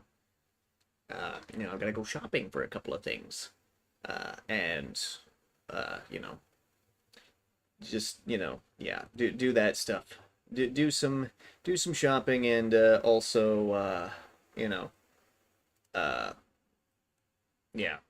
Yeah, do some shopping, and we'll see, get that done, and then, I don't know, let's see, tomorrow's what, Wednesday? Yeah, Wednesday is going to be my focus day for snow break, so I gotta jump into snow break and pound some stuff out, and, kind of just go from there. I think it's Gatria liberated, but nothing else around it. That's bizarre. Anyway, I'm not focusing on Helldivers right now. I mean, I'll still look at the map. I'll still just kind of keep the campaign thing up just so I can watch it. I like watching the numbers. But I got stuff to do tomorrow. I gotta make sure I get that done. I gotta vacuum the. I'm going to vacuum the apartment, just because it hasn't been done since we moved in back in late February. It is August. So it's definitely overdue. I definitely need to kind of carve out like a once a month where it gets done, especially in here, because so much ash falls off of me onto my carpet, and I don't want that in the carpet. I don't want over much of it in the carpet, obviously. So we're gonna get that done. We're gonna get that done.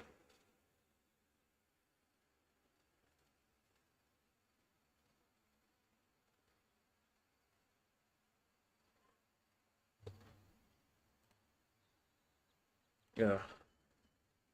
But yeah, just continue and figure out oh yeah, I still haven't posted the I still haven't posted the Duet Night Abyss video, which at this point I have it scripted in the way that I would, I'm going to script it. I just need to, you know, do it. I just need to get it done. Uh, but I've been procrastinating, so gotta get that done so that way, that's done. I don't have to worry about it. Uh, yeah, we'll see. Gotta get that, gotta get that done, and then we'll kind of go from there. Um, but put mix in some time for getting at least clearing my dailies, at least clearing my dailies. You know, in my various games. Like fuck, I downloaded Silver and Blood because it's like, look, let's see what this is about, and I haven't even opened the game. But whatever, I guess. I'll get it. Wait, actually, I can download that on my emulator. Should probably just do that. And now that I've got Diablo 2 installed on here, that's gonna be staring at me, tempting me. Hello, stop that.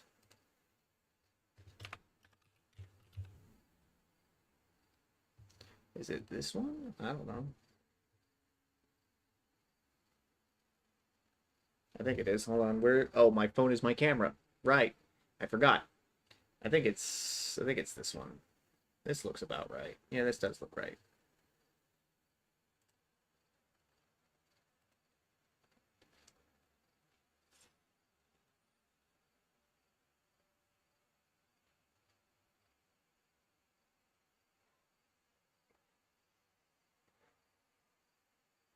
Ugh.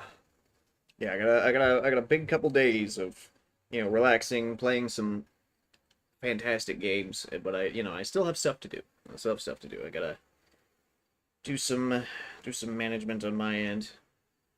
There's a couple of other miscellaneous tasks I also need to take care of, which, c'est la vie, busy, busy. Ugh. Not overly though. It's not like in college where everyone around me seemed exhaustively busy all the time, and my biggest thing was like, yeah, I'm doing some balance changes on this campaign that I'm doing with some guys, but also I'm pulling 6 hours a day in Warframe. You know, I get my sleep. I'd come into class every day fully rested, and everybody else would be like, "Oh, I only got 2 hours of sleep, cause oh yeah." It's like, what the fuck is wrong with you people? It's still something I don't understand to this day. It's like, are you trying to like out busy each other? To what end? To what end? But fucking whatever, whatever. I need to log into PTN. Wait, I already did my dailies in PTN. Shit. I guess it'll refresh at 4. As in 9 hours from now. But I can still double check though. Make sure I figure out what I'm doing. I think I know what I'm doing in PTN. I need to improve the broken frontline teams. It's really hard for me to play PTN on computer. I have to set it to 1x speed. I can't run 2 or 3. I can only run 2 or 3 on my phone, where I have a touch screen and I'm not limited by the mouse.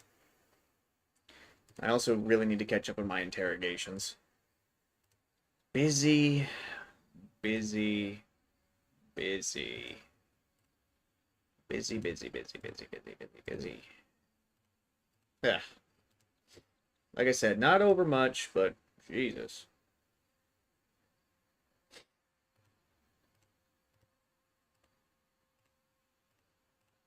But that's the nature of the gotcha grind. Is you're always gonna be working on it. Especially since new characters come out all the time in different games and stuff. There's 110 sinners in the game? Good lord! I gotta get on it. Because I'm pretty sure over half, yeah, fucking, oh god, like over half these are still sitting at level 1. Good lord. I gotta get my shit together. I gotta get my shit together. I gotta do the crime ban stuff too. Good god. I also need to level up Jelena, because she seems like she's gonna be really powerful for later game stuff. Pain. The grind never stops. Grind never stops.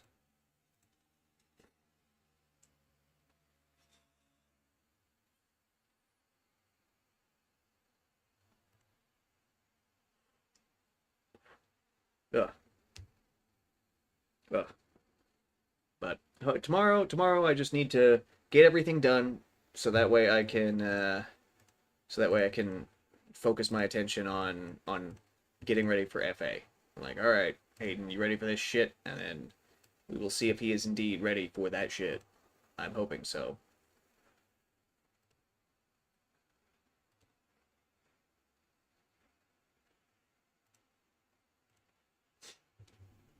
Ugh.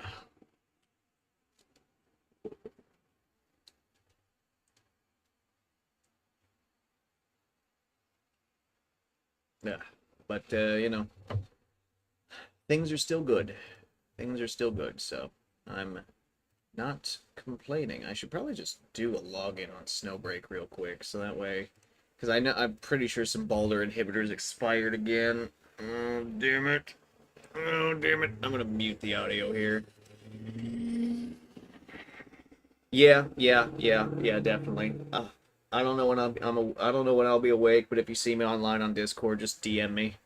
If I'm online, that usually means I'm just kind of sitting here doing stuff. I could probably just throw Azure Lane in the background while we talk. Since it's pretty idle, or something like that.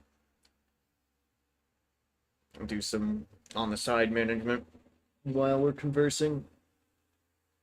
See what that's all about.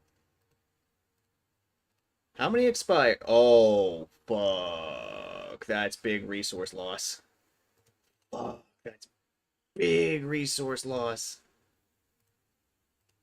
Fuck, and I forgot to do my neural sim too. Shit. Alright. I gotta buckle down. I gotta buckle down on this shit. God damn, that's fucking shameful. Good God, what's wrong with me? Yeah. Ugh.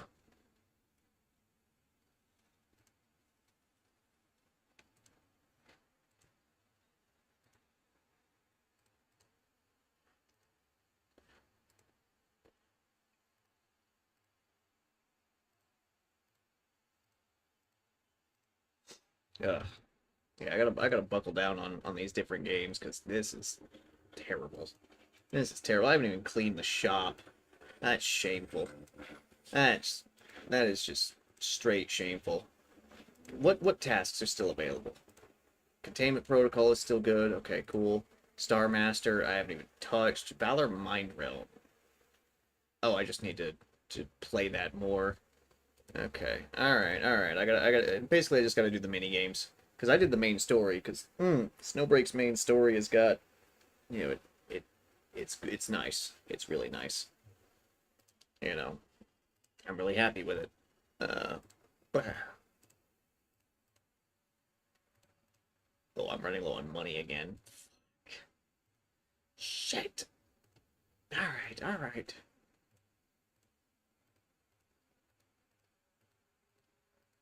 Oh, there we go.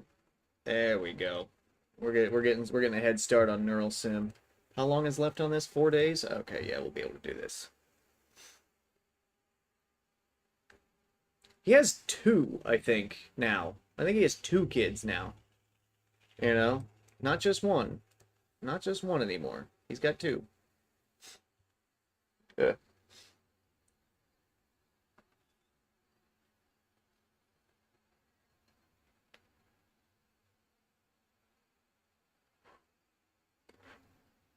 I mean, shit. These streams that I do, in the early morning where I kind of smoke, it's kind of like a one-man podcast, where I just kind of ramble onward about different things and whatever comes to mind, whatever I plan ahead on. Um, you know, yeah, no, I think he has two.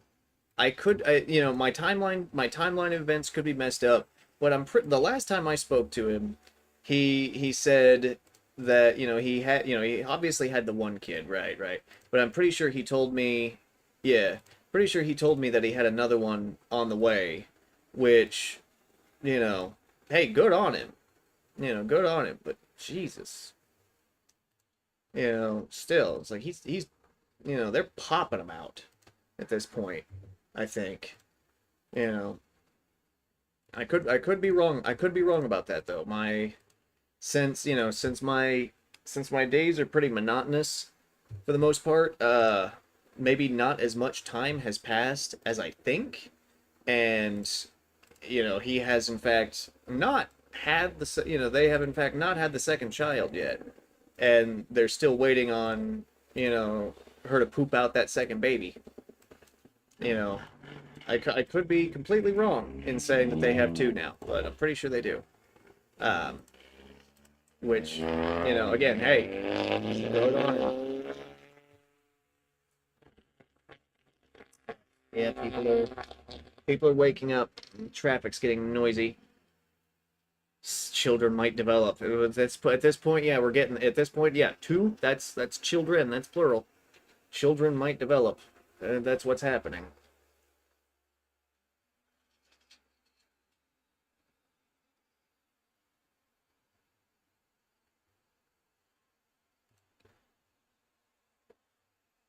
But yeah, I gotta hit him up. Be like, hey, what are you up to?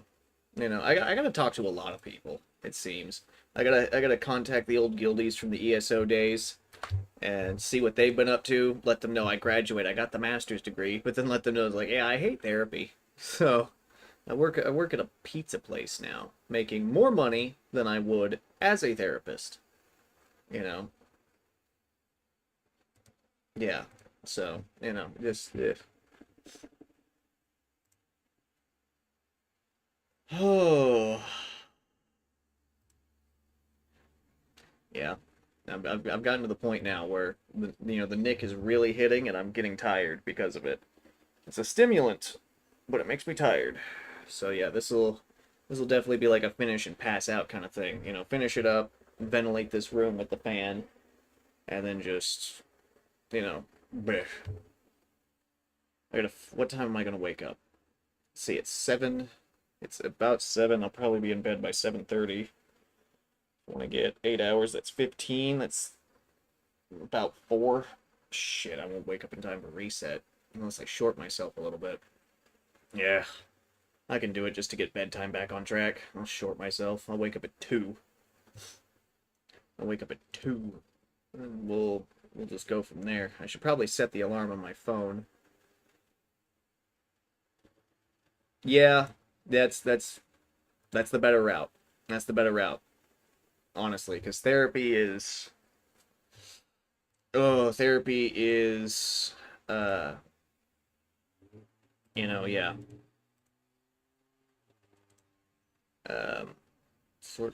Sort it the other way. No, sort it the other way. Oh no. Oh no. You know what? No, we're not gonna. I'm messing with Steam here. Like, okay, add a shelf, and then it's alphabetical. How about last played? No? Okay. You know what? Get rid of this. I don't want this. Recent games, that can stay. Play next. Oh. Wait a minute. Oh. Hold on, maybe I can sort. Maybe I can do an achievement percentage, and then sort, and then can I reverse sort? No. But this will show me achievement progress. It will show me how close I am on my games. So I guess I can keep this, but I'll move it down.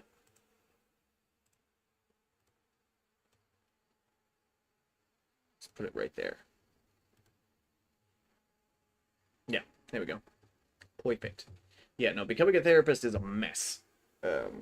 Just because of how they teach you to do therapy and how you're expected to do it. And also you got to play the insurance game. And God help you if you work with kids, because then you got to deal with CPS too. Ooh. Ooh.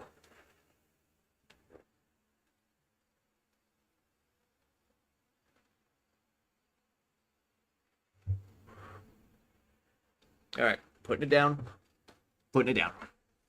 The wrap's not burning, and it's burned down below the half-inch mark, so that's going to be it. Alright, so because of that, I am going to end things off. So, for those of you who stuck around on stream, thanks for sticking around. For those of you who will watch the VOD, hello from the past. And until next time, later.